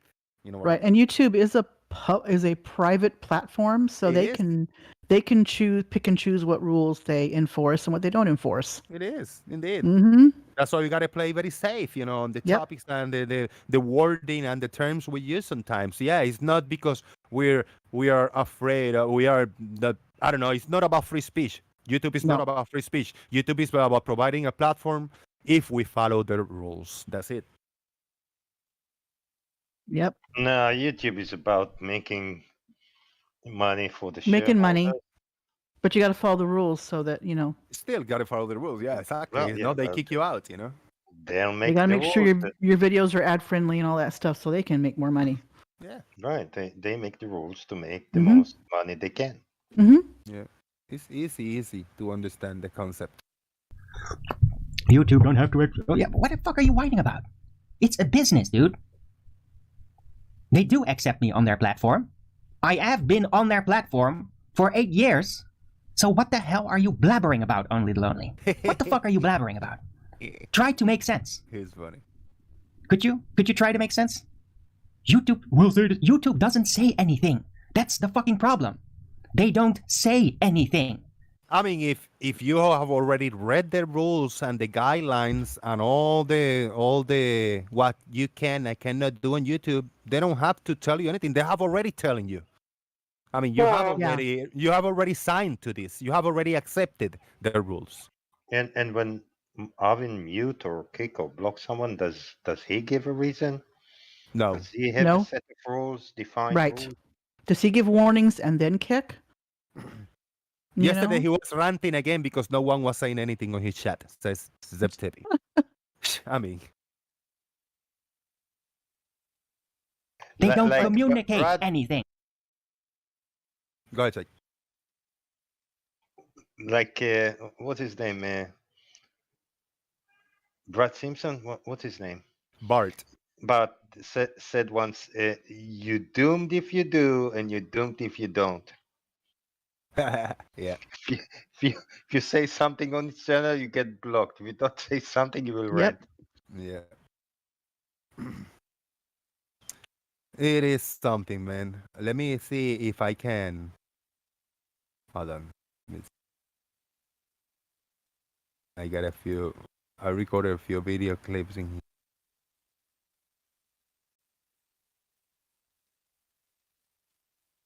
Let me just play one more short video clip of him that I was gonna put. I actually still gonna put a little video together. I'm thinking how to put it together. But this video, he said I didn't do anything wrong. I don't bully. People keep bullying me. But then if you see some of his stuff, some of the stuff that Arwin did, I just went around and grabbed a few random clips, and it was so easy to find. Let me see. Oh, here we go. Oh, that makes a lot of sense, fag. So you're just a fag gimp then. Shout out to Arwin. That makes perfect sense. There you go. That's not bullying, Yeah, right? see? Of course not. I will tell your family it's bullshit. Yeah. Yeah, be careful. I know, I'm taking the chance. But that's rough, Bobby steals because it is. Yeah, worse. That's rough, Yeah. Now, that's one example. Let me see where we at. I didn't see it. Here we go. Sent to them by NATO. Go fuck yourself, Bobby. Go fuck yourself. It's another example. Let's see what. You fucking idiot.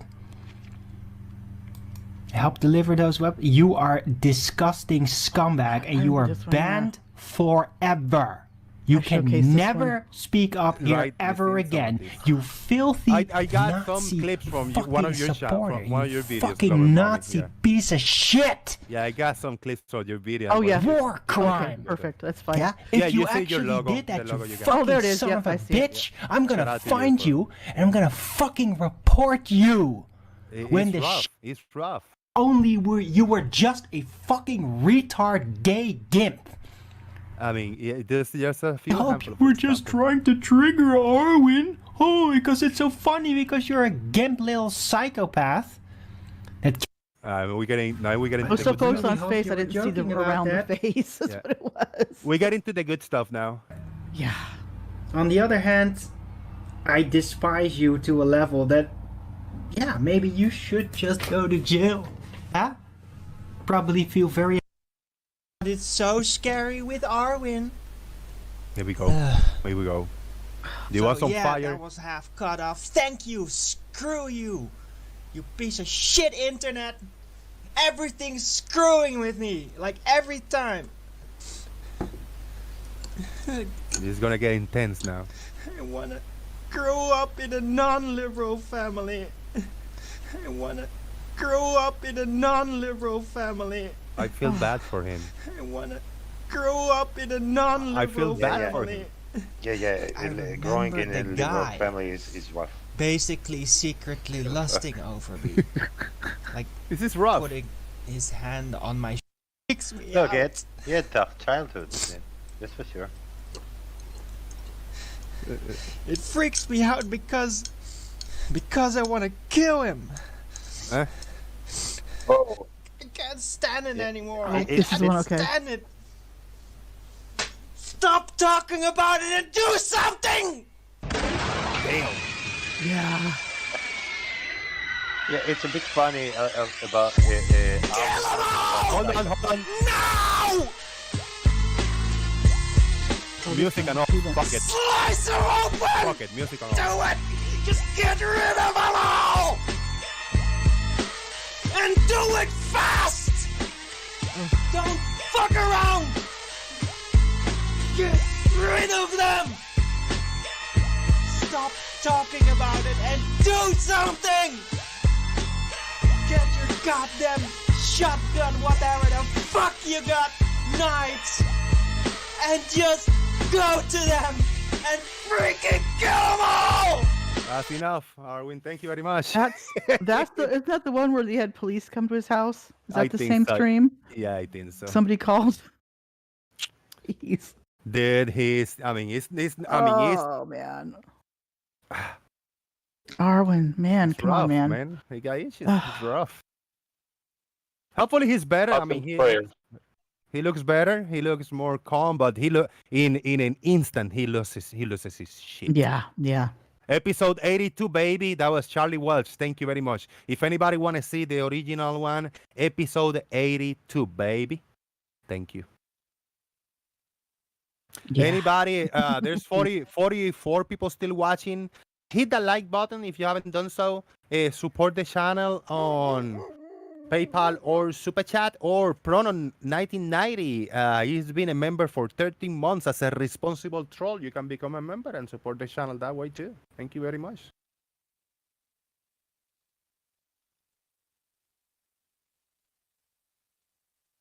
All right, I'll give you the floor, guys. Chris Berry, what are you into? You into debating Christianity or not just debating, just listening to other content? You not you start debating and arguing with people, like at all?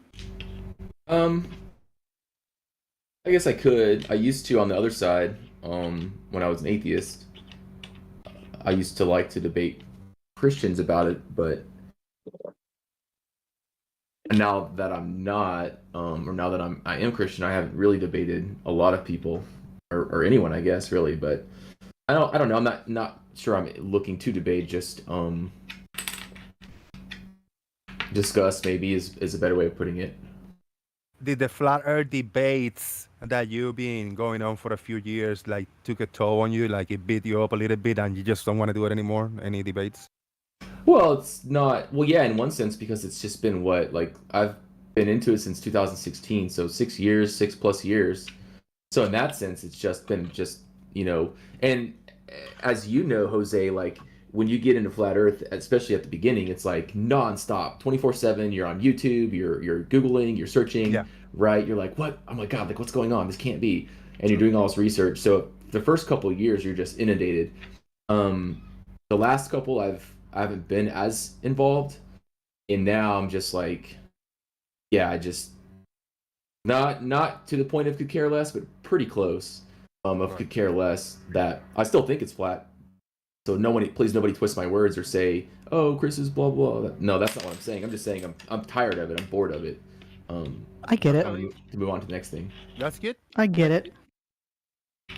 Growing mommy, what do you think about his approach? Now he's still in his. I mean, he still got his own thoughts and he see the wars in a certain way, but fuck that about arguing and debating. No, I understand that because it's been debated for so long. It's nothing's changed. So, that's why a lot of people aren't really debating it too much anymore. But it's good. It's for us that we've been here for a few years now. Because I came in a little after Chris Berry. I came in 2017, right? But it is hard because I like spending a few hours on the internet, and it's hard to leave this corner of the YouTube and just leave everybody that I got to know via the internet. Chris, is that your case? That you still like hanging out because of people that you recognize and people you know? It's a second social life that you have on the internet. Yeah, I think so, and honestly, it's a little sad now because a lot of the people who were doing it before aren't like. I almost never hear the Rumpus on any shows. Not again, I don't listen a lot, so I might just be missing him. Yeah. But like the Rumpus, who I guess you could include Ranty. I know he's got other shows, but he's not in this arena anymore, as far as I'm aware. Who else? What was his name? Anthony Riley. I don't hear him on anything anymore. Bob passed away. George passed away. So it's like. A lot of the characters who I like to call, who used to be in it like daily, aren't, and so it's not quite as fun as it used to be. Yeah, Antonio Subirats. Exactly. Did Antonio Subirats shock you when he passed away? Because did you follow him in a way earlier or not? I did not follow him. Okay. I did follow him for a while in the beginning,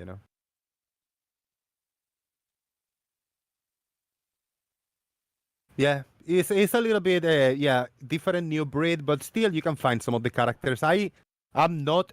I used to be in the Gen Panda Discord server, but they play dirty over there with me, and it was like very toxic for me to be there. But I still listen to it. Every few days I go like, recommendation, debate, flatter and more. So it's 24/7, and I hear some of the characters still in there. Not everybody, but I still hear some of the people that have been here for a long time. There's another Discord called Tartaria that FTFE used to be on before he was booted a week and a half ago. And he was trying to get him to give him a flat Earth model. He was a little condescending. I get that, but I think they had enough of him. And the server owner said, "You're gone." Click. So he's not on there anymore. Yeah. Is it Glover? FTFE, Fight the Flat Earth. Oh, I missed that. He went on there once a week and was debating him on the Discord and would stream it. But with his attitude, I bet. He started getting very condescending, and they're like, "We've had enough." The guy booted him. Yeah. He's one of the worst.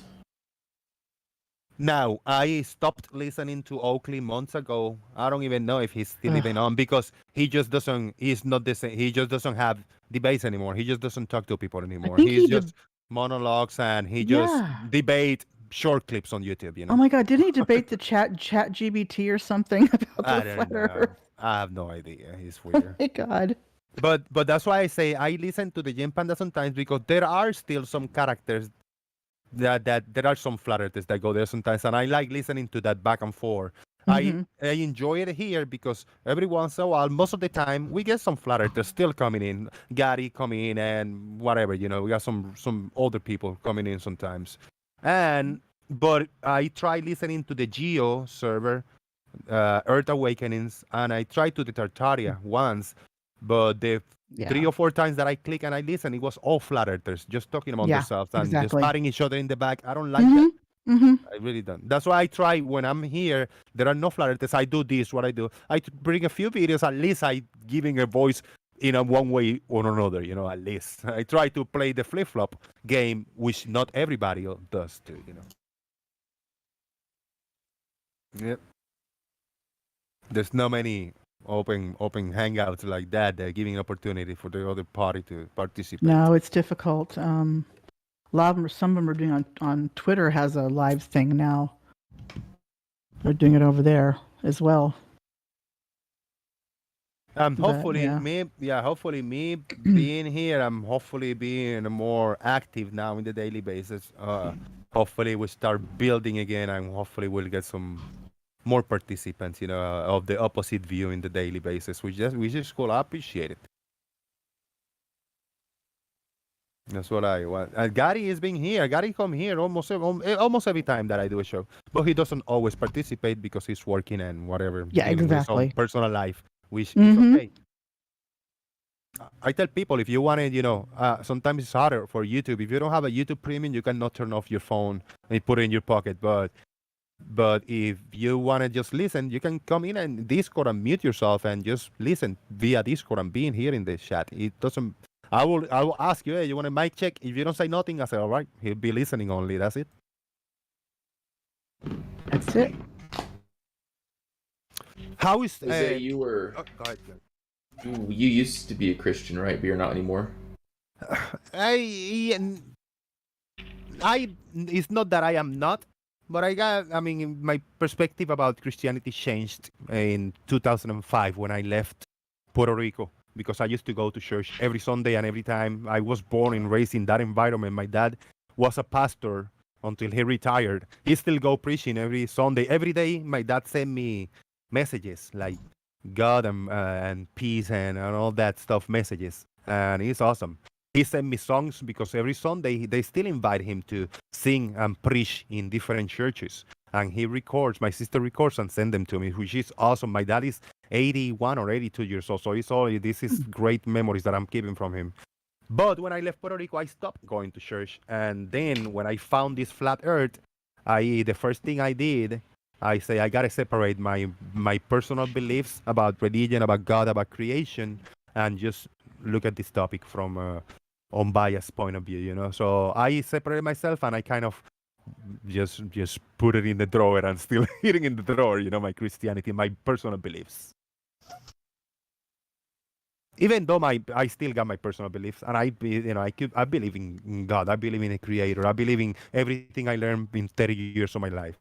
But I never bring this to this topic because I got an opposite view when it comes to God beliefs and the Bible when talking about science and the earth.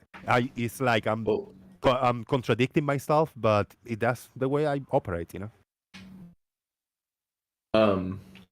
What do you mean you can't talk about it? It's not that I can't talk about it. I choose not to talk about it, because if I want to look to the topic of earth, the shape, science, physics, and optics and all the stuff, I cannot include anything related to God or the Bible, because that's faith and belief. That's nothing to do with the physical reality, which we're trying to argue and analyze. How you doing, brother? All is good. Just hanging out on YouTube with a bunch of people over here on the internet. Yeah. Hey, just give her my channel. Maybe we can talk to her one day and pick on her brain. Mm-hmm. What does she do on YouTube? What does she look at? Looks online. All right. Remember my name. I'm gonna write it down, but it's Jose JG Boom. Jose JG. If you type Jose, then letter J and the letter G, she can find me. I'm live right now. Yeah. Yeah. They hear you. They're hearing you on YouTube.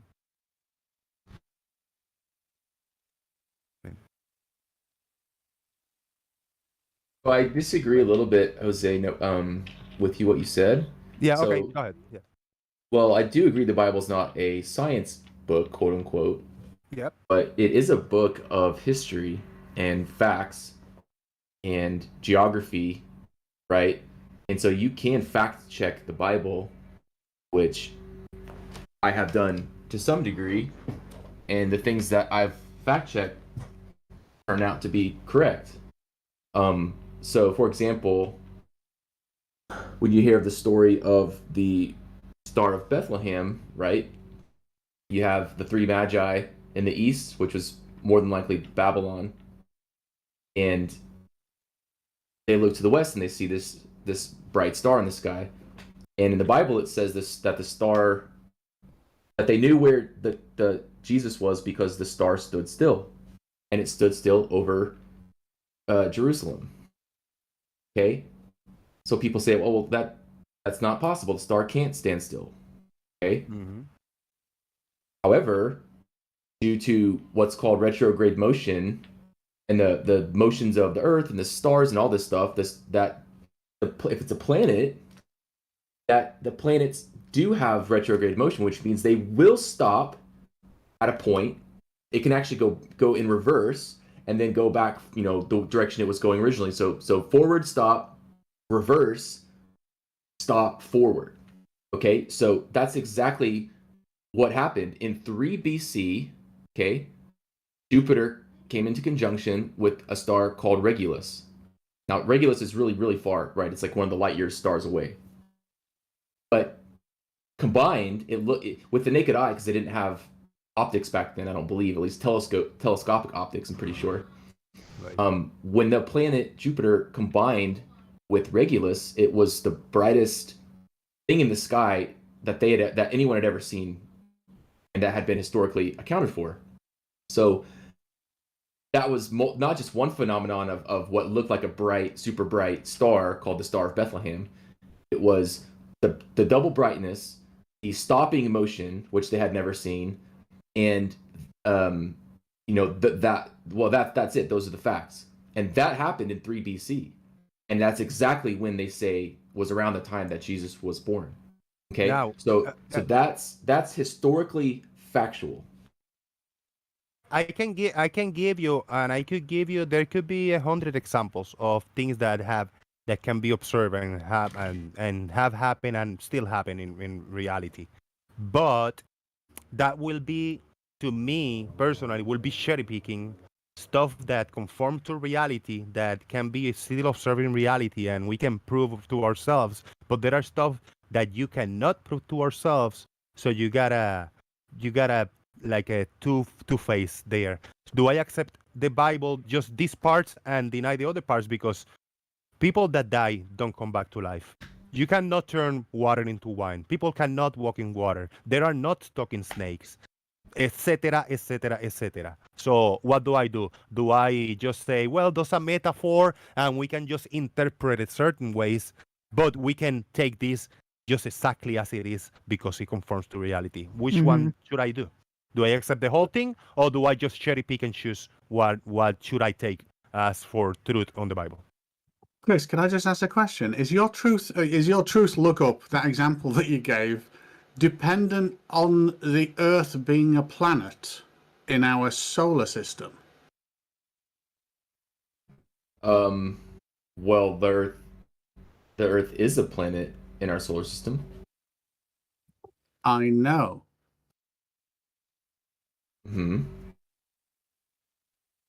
So case closed, Stingrays. Case closed. Okay, that's fine. Well, what you're saying, Flat Earthers say the Earth's not a planet? They're coming in hot. It's something, right? Like we're on it, or we're in it, or whatever it is. Oh man. Yeah, I have 2 comments, no strawmans. Let me go ahead, Chai, you first. Yeah. What the hell is retrograde motion during one day? What are you talking about? No, it wasn't one day. It says that it was like 2 or 3 months in the sky that they saw this star, or what they thought was a star, which was a planet. Which make it worse. You mean there was a whole night that the star was above Jerusalem? Or was it the second it was above Jerusalem, then it passed? And second of all, which star behind Jupiter will combine with Jupiter to make Jupiter look brighter than it already is? I just told you. It was called Regulus. It was called, and where did it go? It didn't go anywhere. So it's still there. Did I anyone assume so. observe this phenomena again? I'm not sure. Did Did they measure the star to be exactly above Jerusalem? Did they have any equipment to say it's at our zenith? I don't think so. Maybe they had some kind of fault. They had all technology. I want to ask more simple question. 60,000 people left Egypt. I mean, that was a walking force, right? You don't let 60,000 people just go. And there's no mention in any written what they wrote on hieroglyphs. Nothing about it documented by the Egyptians. Mm-hmm. Furthermore, there is no evidence that this trail of 60,000 people walking in the desert ever existed. Yep. Let him process and answer that to see if you got any idea what you're talking about, Chris. No, I have no idea what he's talking about. I'm talking about, I don't know what, well, he's changing the subject if you notice. I'm talking about a very specific thing in the Bible around the birth of the person known as Jesus of Nazareth. People said, oh, this Bible is stupid. This can't happen. Stars don't stop. Yet when you look at the evidence and the facts, and you go back to that time, which they could do, you can use whatever program you want. Stingray, I was asking you this. Planetarium or something. Yeah. Planetarium, or what is it called? Sky is whatever, Sky Map or something like that. Yeah, exactly. And you can go back to those thousands of years and you can recreate what it was like. And they've done that. And if you recreate what it was like, all the stuff that it says in the Bible lines up with exactly what the stars were doing at the time, the stars and the planets. Regulus, it says Regulus, Jupiter, and Venus almost seem to touch. The conjunction between Jupiter and Regulus repeated twice in February and May of 2 BC. Then in June, Jupiter and Venus, the two brightest planets, appeared to touch. To the naked eye, they became a single object above the setting sun. This exceptionally rare spectacle could not have been missed by the Magi. So, it's... Hold on, Shaik. I don't know how much you know about Venus, but you don't see it overhead. You only see it before sunset or after sunrise. Okay, well, so that's when they saw it. How was it above Jerusalem?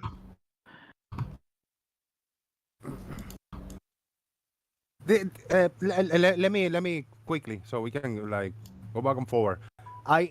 We need to do this one day, Chris Berry, because I would like you to bring a few points that you think that the Bible, why the Bible is real or not. Because for example, like that would be one point. Now I will bring the opposite view, why the Bible is not real, and I will begin with this example that you're saying. It was roughly around the time that Jesus was born, right? I mean, roughly around that era, that time, maybe a few decades before or after.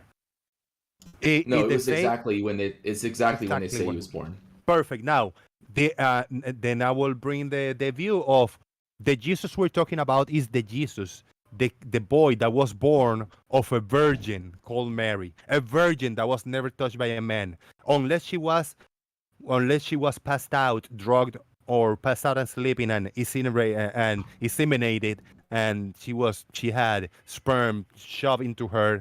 You have to believe in a miracle. You have to believe in a miracle, and that will be my point. Do we have any examples of that have happened today? Unless there's some science involved in it, and there's an extra hand like put on it physically, not emotionally or believably. Yeah, sure. You can. That's one way of looking at it. So, I'm just strictly speaking of factual, observable history that we can say. Is this true, and did it happen or not? Yeah. But it's in the same book, Chris Berry, that say that a boy was born of a virgin, of a woman that never been slept with a man. Okay. Do you believe in God? That has nothing to do. We're talking about the facts of the Bible. Absolutely. Do you believe in God? Or why are you? That's a non sequitur question, because it's about the book. Not. It's about the book. And they say the book was inspired by God. Not written by, inspired by. Yeah. Correct. Inspired. And we have to believe the people that read it was really inspired by God. Do you believe? So if you believe. somebody in acid or something, you know. So if you believe in God, then you can believe that God can do those things, right? No, it's not about belief. It's about what can be It proven. is. Like the It stars. is. You say the stars. The example of the stars that you're giving can be proven today because you can use apps and you can model it, and it can be proven, right? Can we Correct. prove that a human being can be born of a woman being virgin? If you believe in God, then you believe that that can happen. Yeah, but it's not about belief. It's about science, about what can be proven and repeated. No, I'm with Chris. See, that would be the case. If God can do it, then he can do it. Science has nothing to do with it. Well, okay. That's Now, right. I got a quick shout out to who hit me up on PP. That was Bigus Douglas. Shout out to Bigus Douglas. Chris Berry, do you have a date for this stellar event? Yeah, I told them it's between 3 and 2 BC. It wasn't a singular event, and it says as such in the Bible. It says multiple months. It started around September of 3 BC and went into whatever, April, May, June of 2 BC. In fact, the star stopped over Jerusalem on December 25th of 3 BC, which is just a fascinating anecdote. And that doesn't mean that's the actual birth of Jesus. I don't think it is either. But it all lines up with the story, the timing of Jesus, the king at the time, Herod. There's actually there was only one issue I found with it. People said, oh, well, Herod died in 4 BC, and so this couldn't have been it because the Bible talks about Herod still being alive. But that was actually, if you look into it further, they really think Herod died closer to between 2 and 1 BC. If you look at the latest evidence. So, and if that's the case, then it all lines up, virtually perfectly. So, but I'm reading something here that there's no consensus on what it was. They didn't know if it was a supernova, a star, a planet, or a conjunction of planets. There's really no consensus, and we're never going to know. Well, you don't need science. There's not consensus in science. That's not how science works. You don't say, oh, everyone believes this, therefore that's what happened, right? Or right. Is that how you look at science? I don't know. No. I'm just saying is they don't know. They're just all it is speculation at this point of what it was. It could have been a comet. We don't know.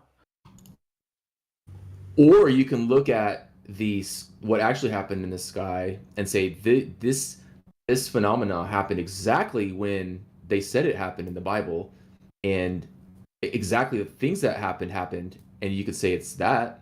So I've got a question. You could correlate it, but you don't know that's the cause. Yeah. Well, there's not a cause correlation here. It's just history. But it's like saying 500 years ago they said there was a lunar eclipse. There was a lunar eclipse, and you're like, well, we don't know if that's what they were talking about. Yeah, but Chris, can I ask a question? Is it possible that the Bible has something written down which actually, no matter whether it was, what the cause was, had a description of whatever it was, and that was true, but then also contains untruths? Is that possible? Yes, 100%. I agree with that. It's possible. I've got another question. This is just a really quick question because my girlfriend's just brought me homemade cake with custard, so I'm going to be a little bit occupied in a second, but and I shouldn't be because I'm getting up to 18 stone now, so I need to do some exercise and eat more healthy. So what I find hard about religion, or difficult to understand, is that religion is not based on a truth. If it was a truth, a self-realizing truth that was just universal, then religion will not be based more on your parents' beliefs or geographical location, which it actually is. If your parents are religious, you are very likely to be indoctrinated into that religion. If your parents are in the continental United States, you will be some manner of Christian. If they are in Afghanistan, you will be Muslim. It's not a universal truth. Well, that's not a good argument. In fact, so would you say just showing one person where that doesn't apply then debunks that whole argument? No, because why not? Because I'm not saying all swans are white I'm saying it is an are you overwhelming saying? probability that swans are white.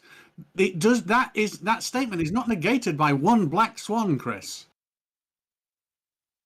Okay, well, there's just so many logical fallacies in that type of argument. It's just nonsense, really.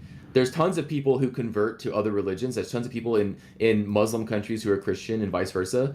There's tons of Muslims in the United States. There's Indian sects in the United States. Like, it just doesn't hold water. I'm sorry. I get that, Chris, and 100% agree with you that at least 2% will do that. But I'm on about the other 98.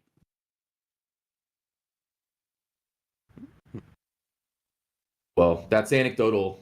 It's an anecdotal piece of evidence, if you even call it that, which I really wouldn't. It's just a story you have that you heard from some other atheists like Richard Dawkins or Sam Harris or somebody. You didn't even come up with that. I've heard that before, and it wasn't from you. So why don't you come up with something original, Stingray? So I'm not interested in stories. I'm interested in facts, which you claim there are facts. Yes. And again, Yes. I'm asking, we know that Venus is never high in the sky. It's always somewhere below, near sundown or sunrise.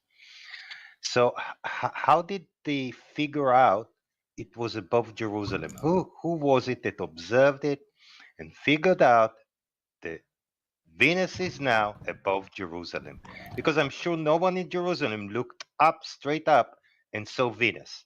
That doesn't happen. Well, I didn't say they look straight up, first of all. Second of all, you're more than welcome to start your own research into it. What do you mean? What do you mean? I posted a link. I'm not going I posted to do a my link from research. space.com. I'm not going Well, to do why research. wouldn't you? Chaik, let him say his Because piece I and then know this nonsense. What do you mean Oh, above you Jerusalem? know Chaik it's still, nonsense. Chaik, let him speak his piece. He was in the middle of the sentence. And No, then I when he's already done, answered. No, I but already he doesn't answered say, it. It was you think he answered, but we're not gonna do the interrogation that you just want a yes or no. Let's let him speak his full statement, and then you can go after him. Please, Chaik, let him finish. I'm just asking, like, he says he doesn't want to do his own research. That's up to him. I've posted a link from a site called space.com, Venus Jupiter conjunction star of Bethlehem, and it goes into it. There's tons of sites. It's not like new information. It's new to me because I didn't know about it. I was tricked and lied to by Sam Harris and Richard Dawkins and all these atheists who I thought were always right about everything. And I really never did my own research. And then, ironically, I started doing my own research and I found out, wow, they're just wrong. Like, I even believe that Jesus wasn't a real person. It took, actually, to his credit, an atheist named Bart Ehrman, who's a Christian scholar and teacher and professor. He proved to me that Jesus was a real person. So I went from believing Jesus wasn't even a real person to believing he's not just a real person, but that he's the Son of God, right? Because I actually had to do my own research. So Chaiki, I'm just telling you, you might need to do your own research. That's fair. If you posted the link, that's fair. I'm not going to look for it for things I know that doesn't happen. So you say, no, it wasn't above Jerusalem, straight above Jerusalem. It was somewhere in the sky above Jerusalem. It has to be if it was seen. Yeah, I would think in the sky. Yeah, it's above the sky at some point. I don't know what the degrees or anything of that is. It could be close to the horizon. It could be like straight above. It could be anywhere in the sky. Yeah. You know what the Magi were, right, Chaiki? What is? You know what the Magi were, right? The secondary characters in the first Mummy film. The Magi were astronomers in their day and age, so they knew all that stuff. So when they saw this happen, they were shocked, and they were like, "What the hell is that? What's going on?" It's not the Mayan, right? It's not the Mayan. Not the Mayan, right? Like not the Mayan. No, not the Mayan. No. Okay. No. Magi, M-A-G-I. Magi. Okay. Yeah. Okay. And so they were the people that they went to consult to when things were happening in the sky. And they saw some stuff happening, and King Herod consulted the Magi, and he said, "Hey, I want you all to go check that out and tell me what's going on." And they did, because it was a spectacular event. Right. So. Yeah, but I'm looking at your link and just looking at the pictures. Yes, they have the two stars right above the horizon. Where's Jerusalem, Bethlehem in this? They saw it from Bethlehem. But what probably happened was they followed it, and then in the Bible it was over the city, because you know how they like to get poetic and all that stuff in the Bible. Sure, fine. It was a poetic justice that it was over the city of whatever. They were following it. Knew were following it. They knew there were certain areas. There's probably some prophecy to it, which there is prophecy fulfilled in all of these stories, which turn out to be factual stories, in my opinion. So if you're that concerned by me saying, oh, it was over Jerusalem, then just maybe I said it wrong or I read it wrong. Go do the research and figure it out. Yeah. But I did read an article about that. Yes, there were conjunctions and things, but could have just been a coincidence as well. I didn't give all the credit to because Douglas earlier for that question he asked because the PayPal was for $666. Thank you for the $6.66. Because we had the same conjunction in 2020, so We have conjunctions every year, so what? yeah. They're not above Bethlehem or Jerusalem or whatever. They move in the sky. But that particular one did exactly as it said in the Bible. Yep. It happened. I agree. It happened. The stars stood still, which people say is impossible. I've heard Richard Dawkins talk about it and say it was impossible. Well, Richard Dawkins didn't look into it enough, I guess, because it was possible and it did happen. You mean again? Star standing still is more of a metaphor than a literal thing, though. No, it was literal. It was literal. No, because it appeared to them to stand still when it wasn't. But yeah. But it did. But to their perspective, from their perspective, it did. Yeah. Right. Exactly. Yeah. For 1 minute. How did they figure out it's standing still? For how long? Research it. Again, research. I'm not going to. What does the Bible say? Go research it. I'm not going to research it. Question is, how long did the Bible say it stood still for? Yeah, that's what I mean. Go research it. No, you see. Figure it out.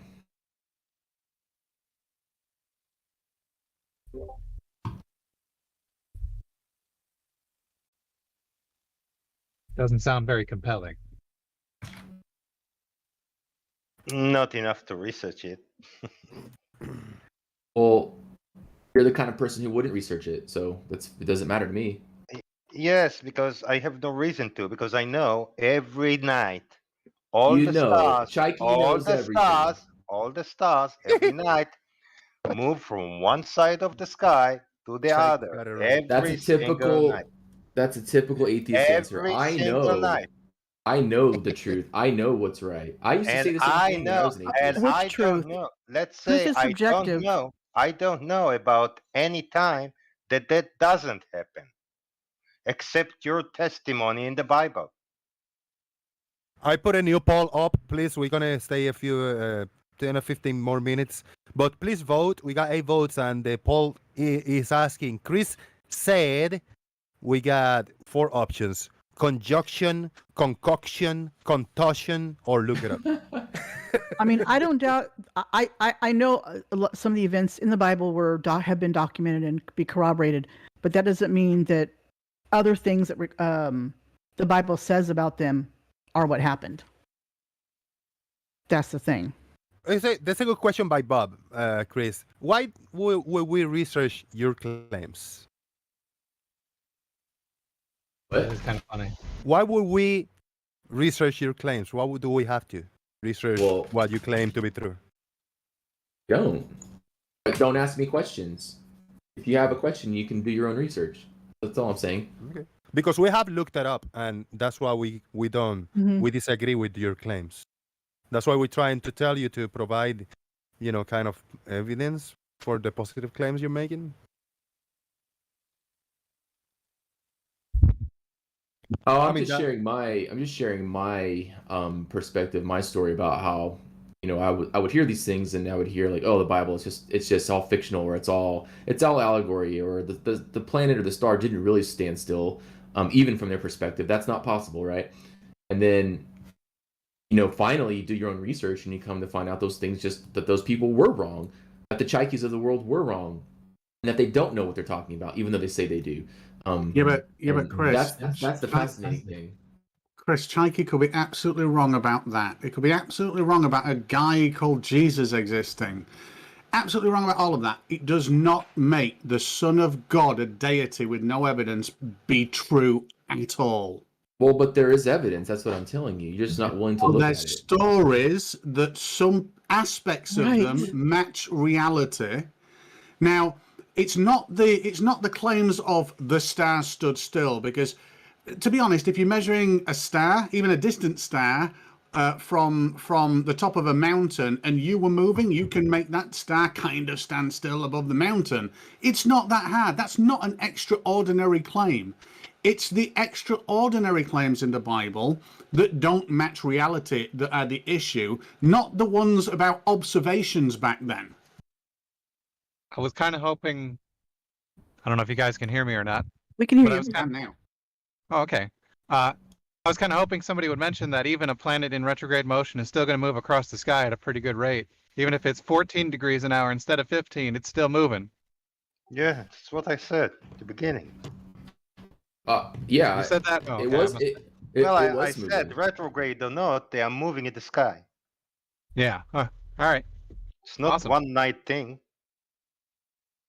Yeah, because 14 degrees per hour and 15 degrees per hour, still a pretty good rate.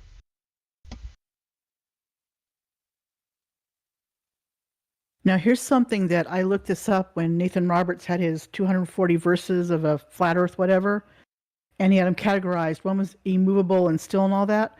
I looked up every single one of those verses, and all of them, pretty much all of them, I think maybe one or two didn't, but most of them were about immovable and still earth, and it was after some tribulation, some like one tribe was fighting another, or war, or something like that.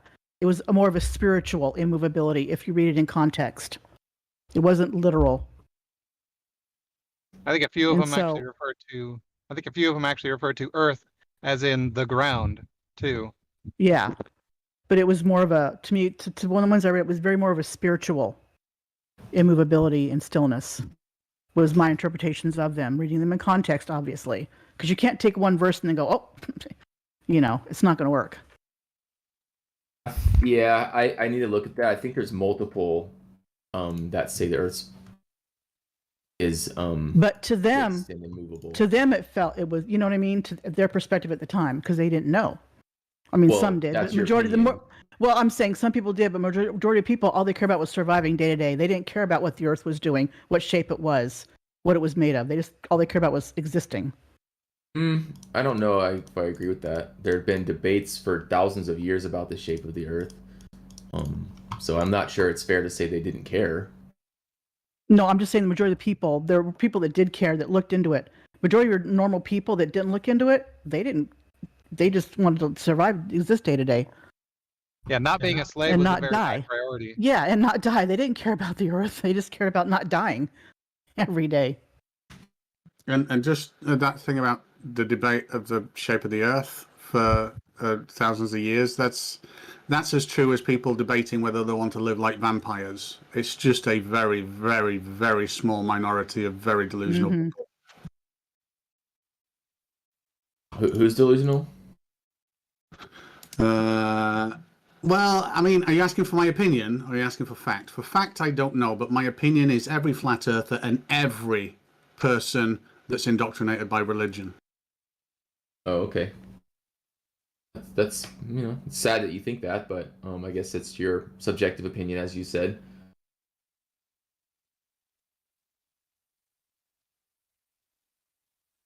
All right, I gotta give a big shout out to everybody still watching. Hit the like if you haven't done so. We're gonna get out of here. I gotta get something ready to. All right, Jose. This was a short poll. The results are up, and Chris said, "Look it up," with the majority of the 15 people that voted. The other options were in last place contusion, in third place concoction, in second place conjunction, and the winner was look it up. That's what Chris said. Thank you very much, everybody that was here earlier and had to leave. But let's do a round of final thoughts. If anybody is in a rush to get out of here, you go first. If not, we'll do a quick alphabetical order. We will get out of here. We'll begin with Chaik. Final thoughts. In my opinion, Earth is not flat. I may be wrong, but all evidence point to it. This was a good show. Thank you.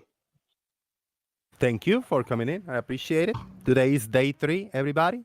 Day 4 tomorrow, roughly at the same time, will be Friday festivities. So make sure that you all are subscribed and have the bell notification icon on.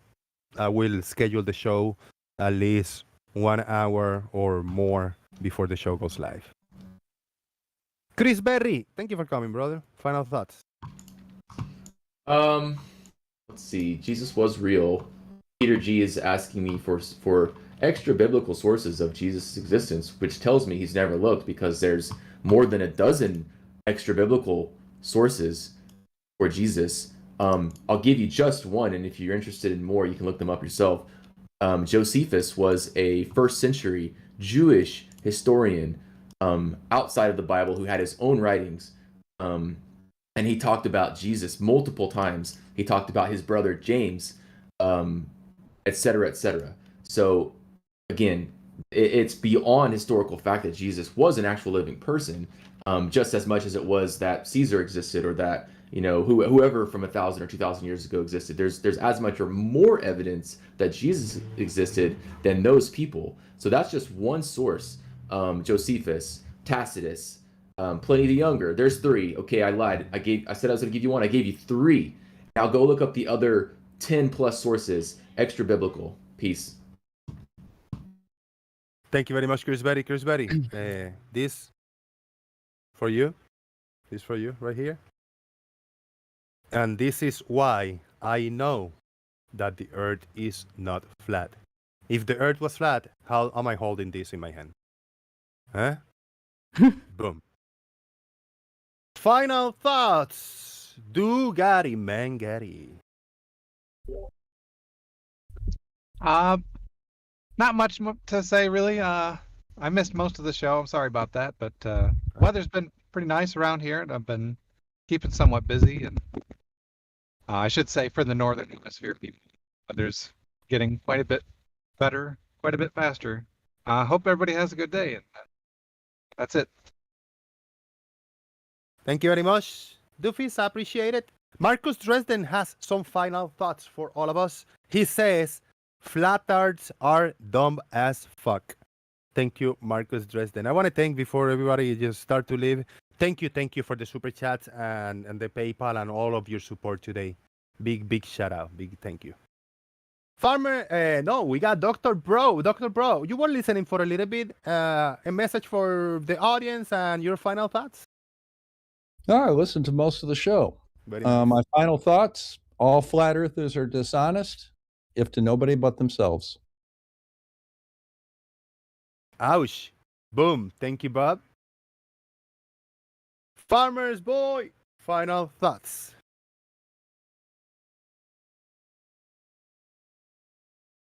Uh-oh. Oh, farmers? Yep. All right. Gary Webenga, if you are there for final thoughts for the peeps listening. Yeah, just a question which I have no clue about. I've just started looking at. Maybe was that Dr. Bob that was just talking? Yes, but we're going to finish the final thoughts first. And if he well, no, this is a final thought, but it's kind of a question that maybe he can answer at some point. Yeah. The tracking, you've got tracking rates for stars, you got tracking rates for the sun, different tracking rates for the moon, but what are the planets? Do they move? Do they rise and set at the same point every day on the horizons, or do they move back and forth like the sun and moon do?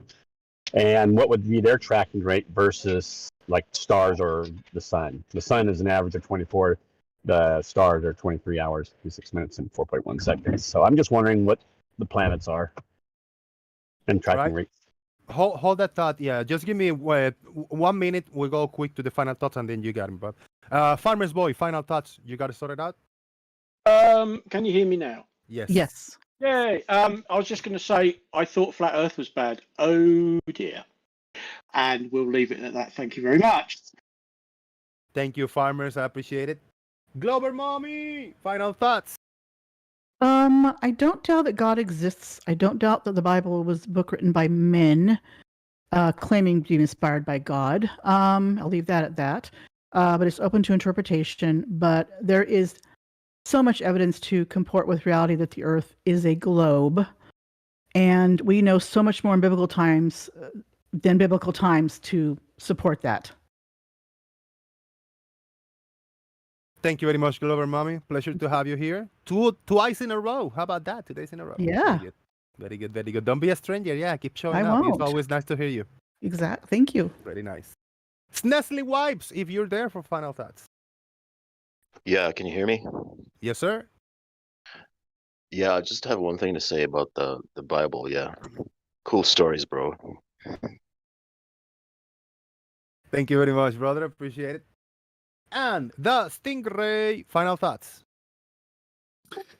Yeah. So, yeah. I mean, the Bible, the Christian Bible. Well, it depends which Bible version you're on about, being an interpretation of multiple different languages, which is just a collection of hearsay and a collection of books which you can cherry pick things that may or may not be factual that you think you can fact check. You actually can, but there might be some correlation there. But what you can't do is say that it's a coherent text that comports to reality today, because all of the fantastic claims in there are unproven, unsubstantiated, and you cannot verify, nor do they happen in reality. So that's why I call religion a little bit delusional and just the ramblings of very ancient people that didn't know any better. As far as the earth being flat, no, I've done loads of tests and predictions based on modeling, and it's a globe, and those tests would never work on flat. So there you go. Thank you very much, Stingray. Thank you, everybody. Now, this is going to be slightly different because I'm not going to end the show. The show is over, but I'm going to let it run on YouTube Live for a few more minutes until, I decide just to stop it. No warning, no final thoughts. But there was a question from Gary to Dr. Bob, and because he's here, the audience might want to listen to the answer. So I just want to say thank you, everybody, for watching. I really appreciate all your support. Join us on Discord, on the Discord server Daily Boom, if you want to stay in here and hang out. I'm gonna switch the YouTube Live text chat on Discord, and we're gonna use the Daily Nonsense. So we're gonna go to the Daily Nonsense, and the show will be live for a few extra minutes. So you guys have been warned in Discord. You will be heard live online on YouTube until who knows when, maybe 5 minutes, maybe 10, who knows. But I want to thank everybody for being here. Jose JG out. Let's do the squeaky earth, and then you guys take the floor. I'm gonna be muted. I'm gonna be listening. I'm not gonna interfere. Take it away, gentlemen. Boom. I can't see Daily Nonsense yet. Gary, I recall your question, but the audience may not. So if you would please go ahead and ask it again, and I'll answer it. Okay. Okay, you've got like a sidereal rate for stars, right? And we know that the stars will always rise and set from wherever you live. The same stars you see in your sky will rise and set at the same point on each horizon every day, right? And the sun, we know it's an average of 24 hours if you track it. And the moon is a little different. It's a little more complicated. But I'm just wondering about the planets, because I can't find any information. It just says basically track them with the sidereal rate like the stars, but then you'll have to manually adjust your camera once in a while, and that it's okay for just a short distance or a short amount of time, like basically when the planets are in the center of the sky or more, more high in the sky.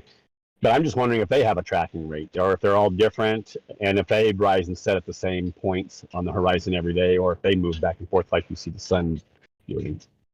Sorry, that's kind of long. That's well, the okay. exact rate varies throughout the year. Yeah, it's actually an excellent question. First of all, the stars and the planets and the moon and the sun do not rise at the same spot on the horizon every day. They all move. Stars do. No, they don't. They all yes, move. They do. I watch them across the sky every day. They move. They rise and set at the same point in where I live every day. They don't move. The sun does move back and forth on the horizons, definitely, no doubt about it, and so does the moon. So you can see them literally moving. I'm not gonna, look, I actually have knowledge in this, and I'm not going to argue with you about just give me. If you want to debate reality with me, to go do it with someone else. You ask. Do you change your telescope for the stars every night? No. The stars, all you do is adjust it for the time they're going to rise based on the 23-hour, 56-minute, and 4.1 seconds. But it's going to rise in the same spot. But I'm just the planets. Do they rise and set at the same point, or do they move back and forth like the sun does on the horizons? And what would be their tracking rates, or where would you find the information? You're not going to answer. I'm not going to argue with you, Gary. Now, Well, as just- I said, as I Obviously, said, they have a tracking rate, right? Gary, you interrupt me one more time, we're done. Go ahead, Bob. Go on mute. Go on mute before I answer. No, I will keep quiet. I don't have to go on mute. No, you're going to go on mute, or if you want. I'm not going to go on mute. I will be quiet. Just go ahead. I will be quiet until you finish. When you say you're done, I will come in.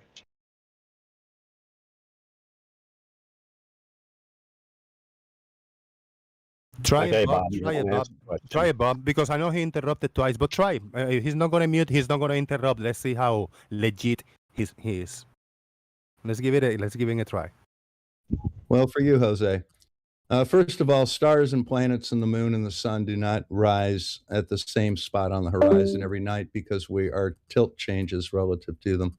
Second of all, you track the planets with sidereal rate.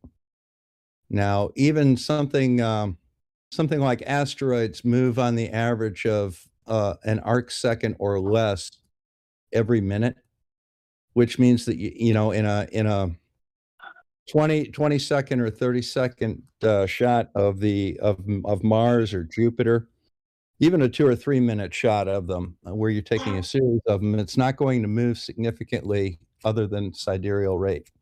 The moon itself moves half a degree faster than sidereal rate due to its orbit.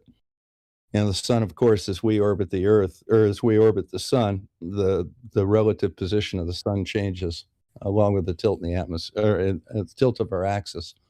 So the answer is you follow them with sidereal rate, and in the times that you're photographing the planets, it will not change enough.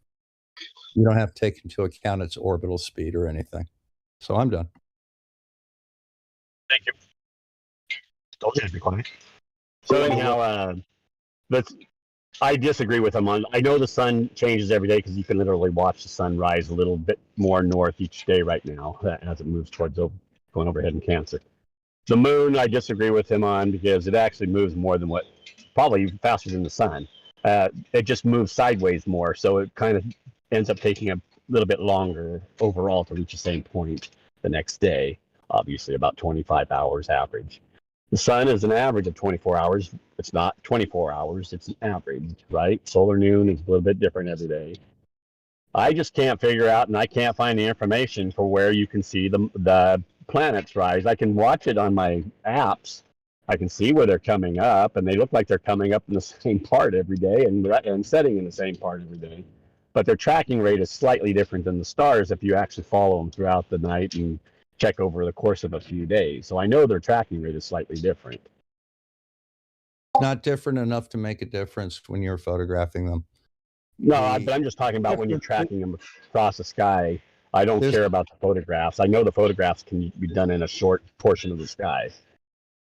The difference between photographing the planets, which are quite bright, and say nebula, which are quite dim, is you use multiple long exposures for deep sky objects, but you do thousands of very short exposures for things like the moon and planets in order to get them sharp. Yeah, but that's not actually what I was asking. That's nice information, and I'm sure you're right on that. But I'm just asking if you tried to track them with a EQ mount, you would have to keep them centered in your field of view. You would have to have a specific tracking rate, wouldn't you? For each planet, they would all be different, right? You have one. I can't find them. It's called the sidereal rate. Well, no, everything I see says just go ahead and use it for photography because it's not going to make much difference because it's not going to move that much different. But if you're going to track from horizon to horizon, it would make a difference, and especially if you were going to do it over the course of a few days. Yes, it has to be different. Very much. Yes, you would see it move against the background stars, right? Yes, it does make a difference, but it's not enough to be relevant over a few days. All right. Right, but over the course of will not move out of your field of view. Okay, so now let's say over the course of 2 weeks, are you going to see a significant difference against the stars of the just pick one planet like Jupiter. Yes. You're going to Because, see a significant difference, right? Yeah. And the way that you can adjust for that is use what's called the orbital elements of the planet, and it will predict exactly where the planet will be at any particular moment, and you can track by orbital elements in addition to the standard sidereal rates and things like that. That's how you find satellites and such. Oh, thanks a lot. Thanks for the information. I'm just curious. You're welcome. I got a feeling I know what why you have planets look like they appear going backwards once in a while. But I got to work on it. I got to know which sidereal rates of planets themselves. Just like Venus, I knew when Venus was going to disappear from the sky when it was still in the east every morning.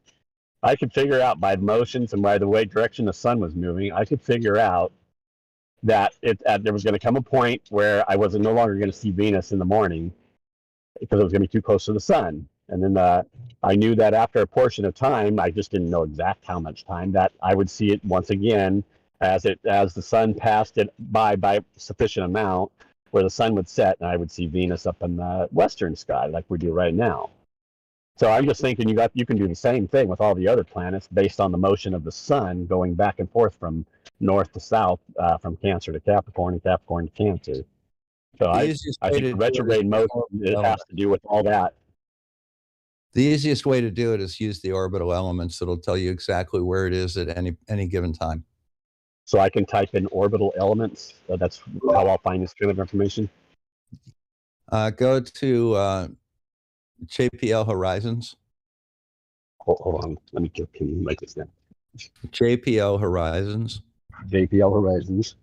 And I don't know if they track the planets there. I know they track spacecraft and satellites in the smaller planetary bodies like asteroids and comets and such. And what was that other word you said? Orbital what? Orbital elements. Elements. Okay. So if you go there and try and get the orbital elements for Mars, for example, you may be able to download that, and then you have to use a program to translate that into what they call ephemeris, which means that, okay, well, here are the orbital elements, here's the time, where do I point my telescope? And it'll tell you exactly where to do it.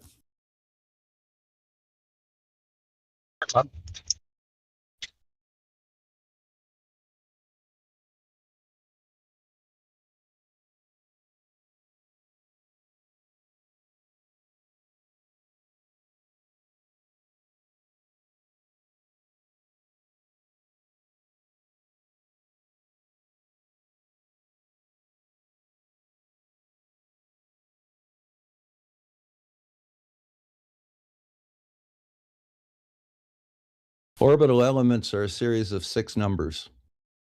The first 2 numbers have to do with the radius of the orbit and how much off a circular it is.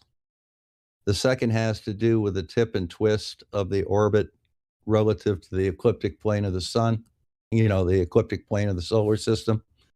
And the third set has to do with the timing of the orbit, and that allows you that using those numbers, if you put in a time, it'll tell you exactly where the object will be. And then if you put in your location, it'll tell you exactly where you have to look to find it. Okay, like when I have a Star Tracker app and I'm looking at the sky, it shows the ecliptic plane, right? And the path of the sun, right? Am I correct or am I wrong? Generally, yes. So that changes every day, right? Huh? You notice that changes every day relative to your horizon, right?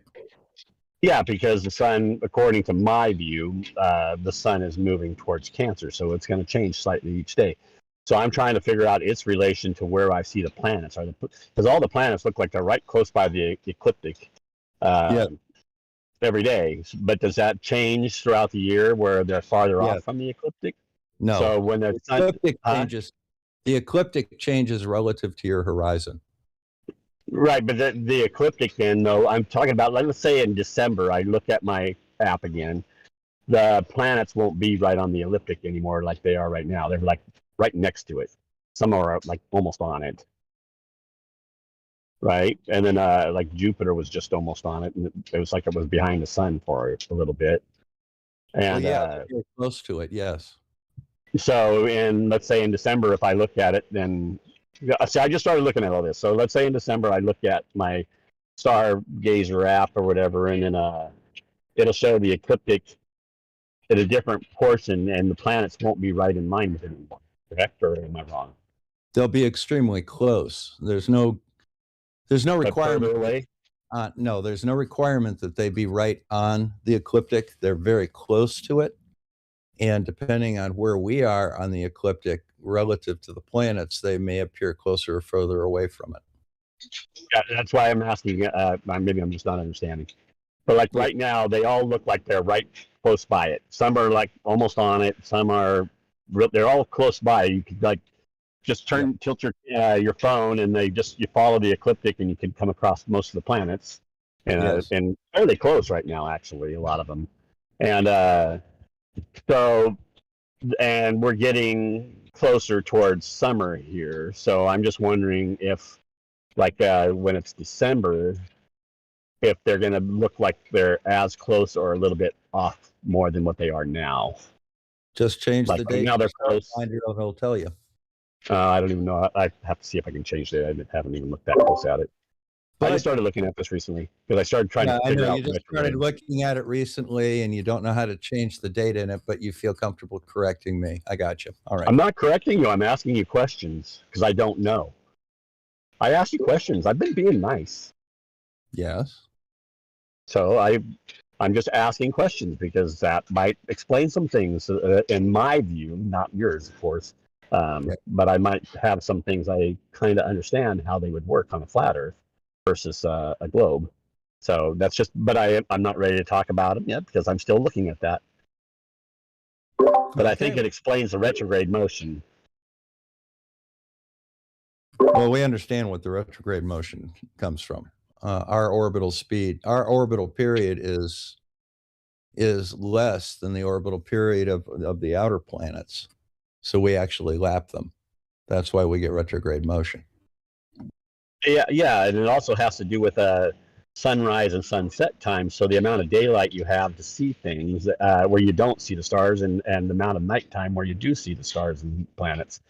So that has something to do with it. That's why Venus looks like it was always kind of hanging in basically the same place over there in the east, but then it kind of gradually started moving down as the sun would rise quicker in the morning, as the sun was getting light earlier, and so then it started moving down towards the horizon when I would see it in the mornings until it just finally it was too close to the sun, because it's like the sun was catching up to it to lap it, right? Just like you just said, the sun laps them.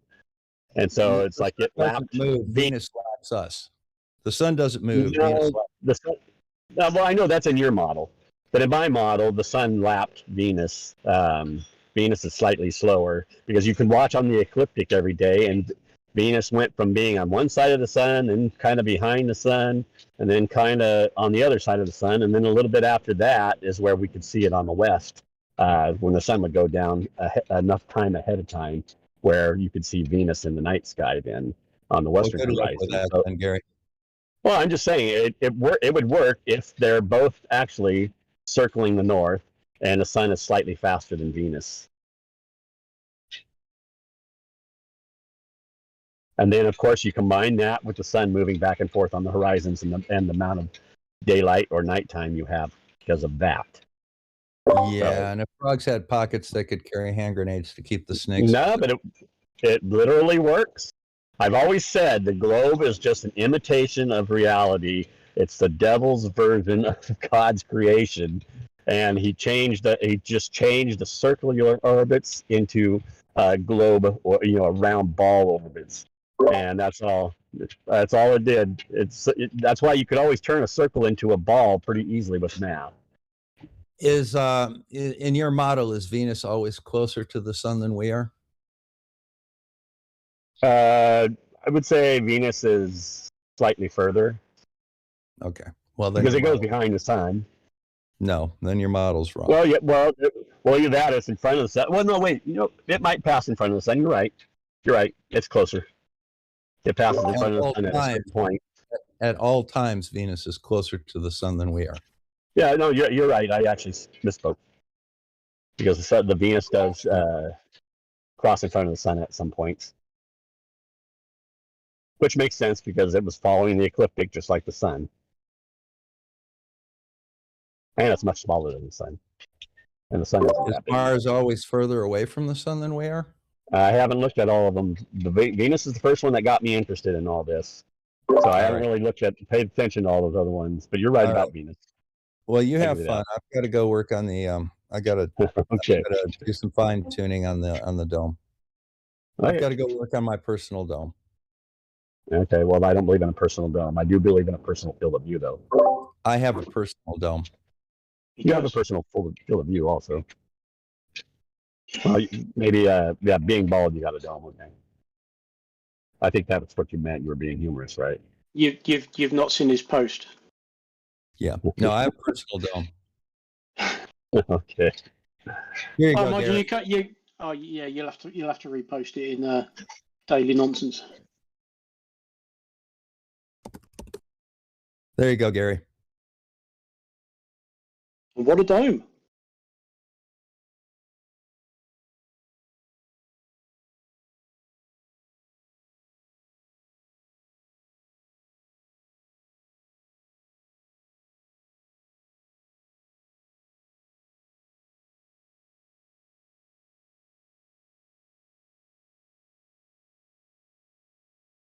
Well, see you guys later. Gary, it was actually enjoyable speaking with you. Yeah, see you later. Yeah, I'll see you guys later too. This was wonderful. So next time. I'm out of here because there's another stream to watch. Yep, me too. Interesting shirt Bob was wearing. Thank you. It was surprising. Thank you. It was surprising how decent that conversation was. Yeah, that was great though. I appreciate it, guys. And that's how it should be, right? Yeah. Yes. Well, in the long haul, it might not be so great for you guys. Well, you know. I go where the evidence takes me, Gary. Sorry. I think I figured it out because I've been looking at like Astrolabs labs or whatever, and like that clock in the Prague, and they use circular motions. They have different circular motions for all the various things they're tracking, and they all work together, and they're basically like circle gears, all in parallel lines with each other, right? They're all parallel to each other. So sorry. But it works, and that's why I'm saying I think it works. That doesn't mean it's anything to do with the shape of the Earth, though. Well, it doesn't mean it isn't either. It doesn't mean it's a ball either. Well, so you got plenty of other evidence to show that it's a ball, Gary. Sorry. I don't think so. I think you can convert. I think they converted it many years ago with their mathemagicians into a ball. No, we've got visual evidence as well. Whether you like all the visual evidence matches exactly what I'm saying. You can see it. You can, and even who said it earlier in the show that you can't tell the difference, or maybe that was on a different show. There are you things can't that work tell which one's moving in relation to the other. But that doesn't mean anything. Well, I think it does because I think it matches with the flat Earth. Sorry, things we see on the globe. You can literally, just like I can literally take, like the two. Let's say the Big Dipper. You got those two bottom stars. I don't know their names. That's the two bottom stars on the cup part, the Dipper part. You can literally line those up and go point, and they'll go right in front of Orion's belt, right? Okay. So that we know they're turning in an obvious circle, and so that means all of those are too. And then there's Sirius, which is in another little formation, right, a little bit south of Orion's belt, and so they're all turning a giant circle. They're matching perfectly. It's like I can go any time of the night where I can see the Big Dipper, and I can point out to where Orion will be. Yeah, because everything was relative to everything else in our or they're turning in a circle and it matches perfectly. Or vice versa. We're turning. Well, no, I don't think it works perfectly in your model. I do think it works on the flat one. I believe that, but please, there's other evidences. You can go out and look for yourself at this. You can look for yourself at this. Yeah, I can look at other evidences as well to show me that that's. Well, the evidence is right there in the stars. It's pretty simple. No, stars are one thing.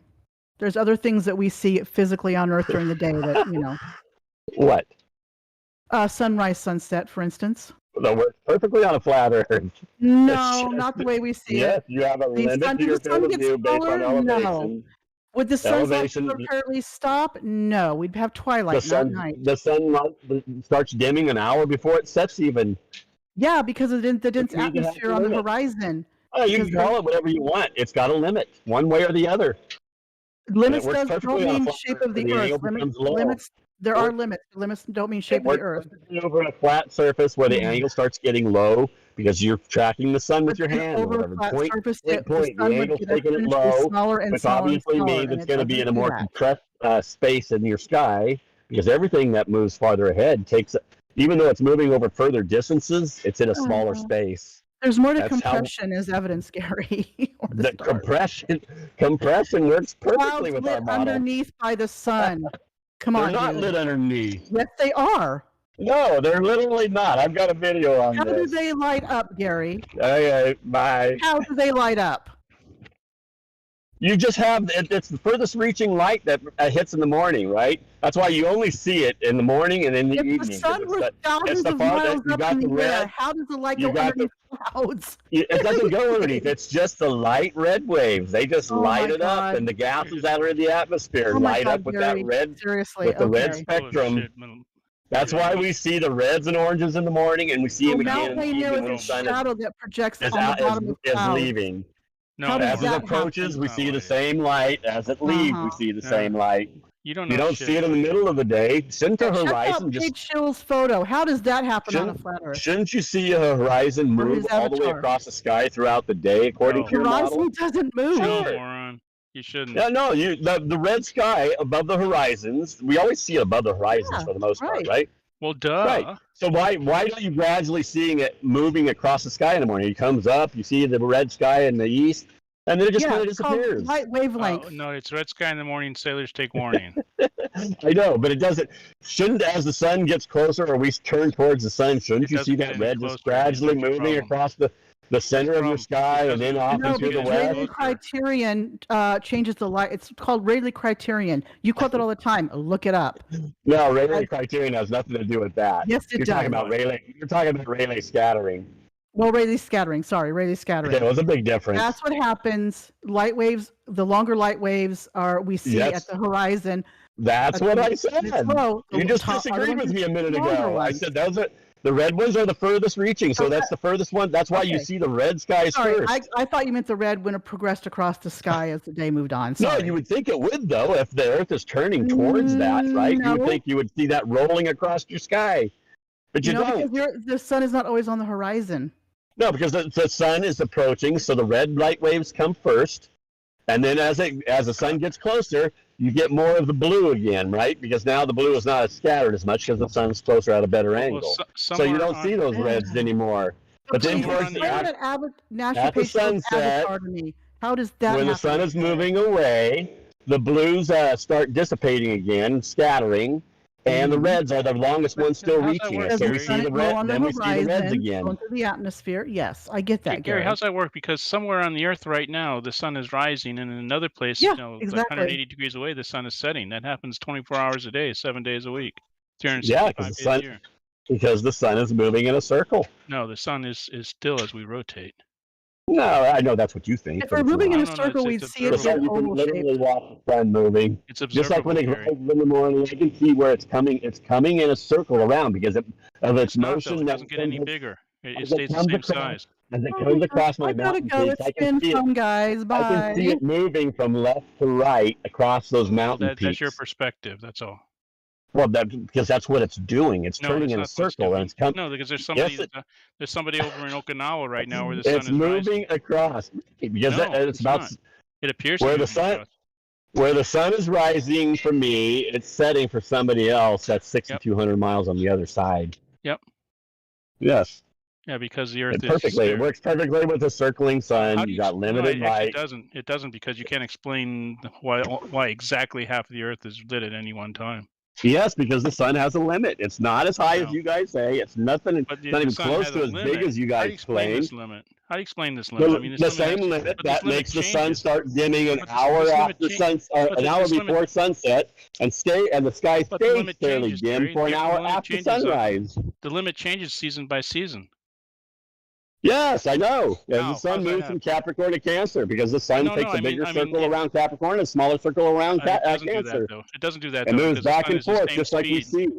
No, I it can doesn't, because the literally sun's the watch same the sun speed. moving it coming up, and it's moving. But the sun moves the same speed all the time, Gary. Southward motion It would have as to it move crosses the faster. mountains, and It it'll would have to start move faster at the and Tropic of Capricorn than it does at the Tropic of Cancer. over the next peak to the right. Yeah, I know. And Just it's like overtalk me, one Gary. Go south. ahead. Just keep on talking. Don't listen to what I'm Well, saying. you keep talking too. You were doing the same thing. Well, because Gary, you won't shut the fuck up for a while. You just keep on talking. Neither would you. Talking. And so do you. In the meantime, though, the Tropic of Cancer on your model is smaller than the Tropic of Capricorn. So Yes, I agree. It is. Either the day length has to change, which it doesn't. It does. Or the sun. No. No, it's just like that. It's still 24 hours in a day. Take the hand of a clock, right? When it's Cancer, the center, the pivot in the middle is north. We'll call that the North Pole. So if you take the sun over Cancer, it would be on the hour hand. It would be closer to that pivot point. So the it's sun going would to have move to change one speed circle well, on our hand, it'd be every hour, but then in that with that point, it'd be on the farther point of that hand, But we and it would don't still see move that in that. speed change, In Gary. 1 hour, it would still move in that one circle. It's kind of like your RPM thing that you guys like to talk Except about, that right? we would actually observe a physical speed change Still difference. makes one orbit every 24 hours, approximately every 24 hours. Hello, Gary. We would observe a speed change between the Tropic of Cancer and Tropic of Capricorn. We do not observe that. I think we do. No, we do not. Well, it's just hidden in the map, just like everything else got. Just like everything else got hidden in the map, and I will figure those all out. That's why I'm figuring out this retrograde. Until that time, retrograde simply has to do with that. The sun still goes across. I'm talking about what I was talking about with Bob now. The way retrograde planets work is based on how the sun, where the sun rises, sets, the amount of hours you have daylight and nighttime. No, and where the sun is in relation to the planets, and that the planets don't move at the same rate as everything else. They move slightly different. So it gives you a retrograde motion as the sun moves back and forth from Cancer to Capricorn. Retrograde planets were much better explained by Copernicus than they were according to your stupid model. No, those were the guys who ruined everything. No, because they didn't. They were messed up on their beliefs about God, and so they started trying to. They tried to come up with a model. And they turned a circle into a globe. That's why the astrolabe. No, that's you not can how it find worked, tons of astrolabes way before them. Worked perfectly. They all work perfect. No, it doesn't. I know it all works perfectly because God's in charge, right? Perfectly tracks everything just on time. Except that once you take out all your circles within circles, you realize that everything works perfectly on the Copernican model. But that's okay. Well, they work perfectly on an astrolabe. You can track all the motions, where the sun rises, where the sun sets, the time it rises and sets. You can track where the moon's going to be, the phases of the moon. All those things are tracked on an astrolabe, which is just like a series of circles, gears.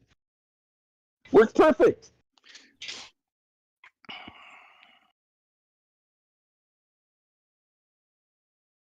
Can't deny it.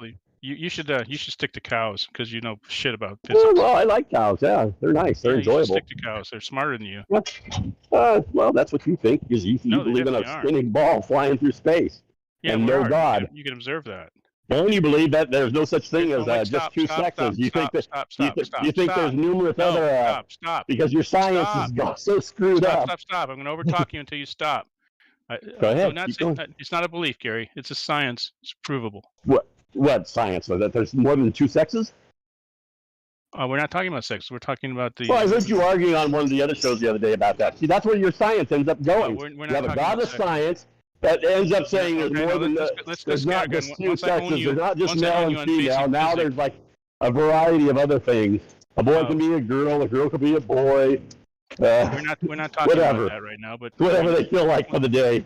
After I own you, but that's why you haven't owned me at all. Your science. That's where your science ends up going.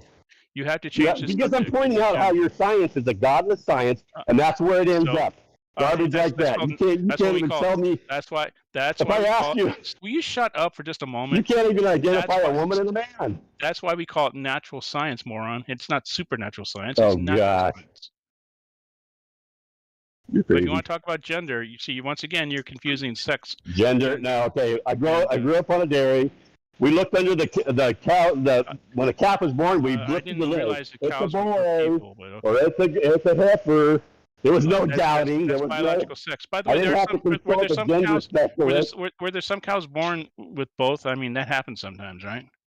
No. Yes, it does. No. Yes. No. There I've are never people seen that are that born happen. intergender. So even No, biological there's never. sex. No. Yes, there There's is. never been. You don't think so? You just changed it from a human to a cow, or from a cow to a human. You said cows can be born with both. I'm sorry, it's never happened. I've never seen one. You never seen one? Oh, Nope. I saw it on a I've TV show. I've literally calved out thousands and thousands and thousands of cows in my lifetime. I know. They either have a pair of nuts or they don't. I see. That's so it's either A or B, right? Yes. Oh, guess what? Cows can be born intersex. No, they can't. Actually, it is right here. Let me. No, they can't. Oh, You can have a female that doesn't have her ovaries, but she has everything else that a female has. Right there. There's no intersex cows. Yep. Okay. There's so much for your science. You're crazy. Well, anyhow, you're god of science. That's where it ends up going. Nobody can decide what a boy and what a girl is anymore. That's why we call it natural it's all science. Screwed up. You always it's have all to invoke screwed God. up, just like everything else you guys do with no God. Hey, here's another one. Here's another one. Oh, I guess Gary's wrong. Wow, I should get used to I it. am not wrong. There's no other. There's right no male or there's no male female cow. One Right that's there. both. Right there. There's another one. No, there is not. Right there. There's another one. Don't keep saying no. All right, there isn't. There's free martins that have no ovaries. They have a vagina they don't have a pair of nuts. Shit. It's the Interconnection Animals by the Merck Veterinary Manual. Intersex conditions of animals. Oh, I guess this is another one. Gary says it doesn't exist. Here's another one. What is it? Read it. Read it. We're up to 3 now. Oh, I mean, you know so much more because you're an expert on this. Read it. I mean, you know what more does it say? than Mike Marks. What does it say? I posted it for your sake because you say no. I mean, you say okay. I'll read it later. I've never seen one, and I've literally calved out thousands. I've never even heard of it. Of course not, because you have your head up your ass. Okay, well I covered. Okay, that's nice. You got your head up your ass. Well, that's what you did. When it comes to observing reality, and that we have males and females, and that's how you have babies and populate the earth. Again, wait a minute. You can now again. Are we talking about people or cows? We're talking about either. No, they're different. Because see, here you need to consider. Once again, now you're confusing the biological sex, sexual orientation, sexual identity, sexual expression. These are all separate things, not the same thing. Sorry. Male and female are balls and no balls. That's biological sex, and it's not as biological sex is what it is. Even biological sex is not as A or B as you think it is. That's how confused you get because you're a godless person who denies reality. No, you're denying reality because there are people that are born with XO, that's Turner syndrome. There are people born with XYY, which isn't, XXY. There are all these people that are born with different conditions. What? You got one in a billion? No, actually, it's much. It's nothing compared to what they're talking about now, right? It's much lower than that.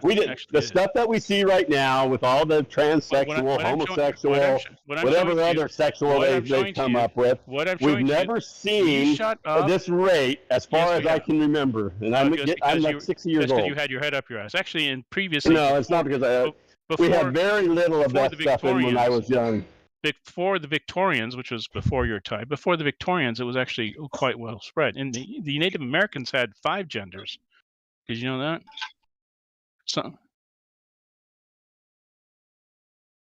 And what I'm showing you right now is that even the one that you think is the most A or B, very digital, isn't. It's an analog. There are people that are born intersex. Okay. So even the thing you say is A or B is not. Then we're talking about cultural. That makes you happy. Then now we're talking about cultural differences, which vary from culture to culture. Oh, so now a male in another culture is not a male? That's correct. Oh God, you are so stupid. No, wait a minute, Stop. Did you say male? Did you say male? You're talking biological sex. So a male is pretty much a male all around. Biological sex However, is a man male. versus woman, masculine versus feminine, heterosexual, homosexual, Masculine those change. versus feminine has nothing to do with it. A male Yes, is a that's right. male. Still, even if he's a feminine male, he's male. Wait a minute, stop. You're using different words. Using feminine, No, you keep masculine. That's gender doing that. expression. That is gender expression, which is separate from biological sex. Oh my gosh, you are so confused. You are confused. You literally don't know what somebody is if you're sitting there talking to them. Even if they look like a guy, you don't know. I don't care. In your view, you have no idea. I don't care.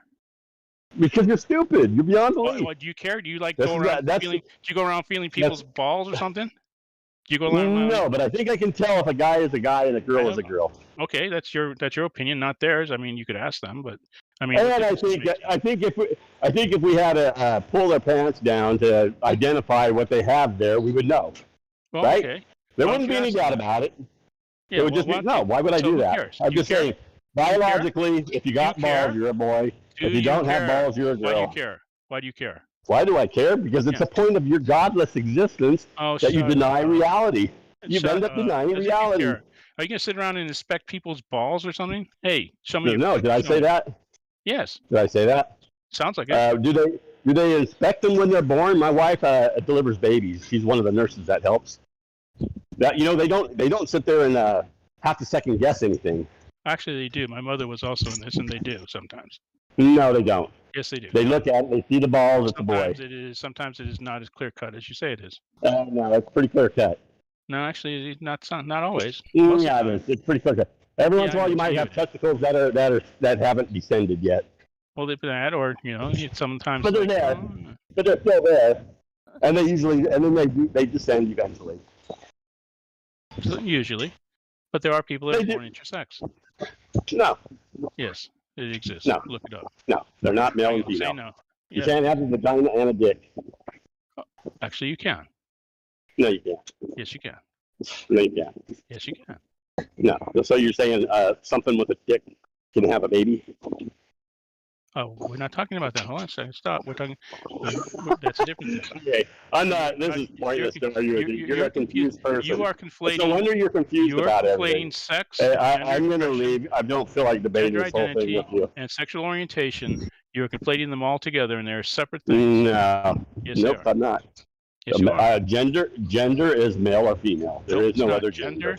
Gender identity Sorry. is woman and man. I know, and your Gender identity is convoluted woman and man. worldview. Biological In sex your is woman. convoluted worldview, that's Even what it is. biological sex is not as digital as you Bye. think it is.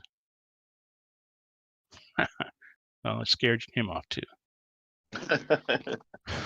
Wow. He ran away there. Yeah, it's a fascinating subject. Like, I mean, you mentioned the whole Native American thing. Was it 5 genders? Yeah, Native Americans have 5 genders.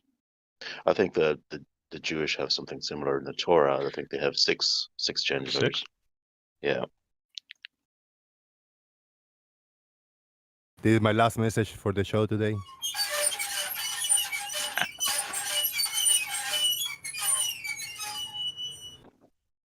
Boom.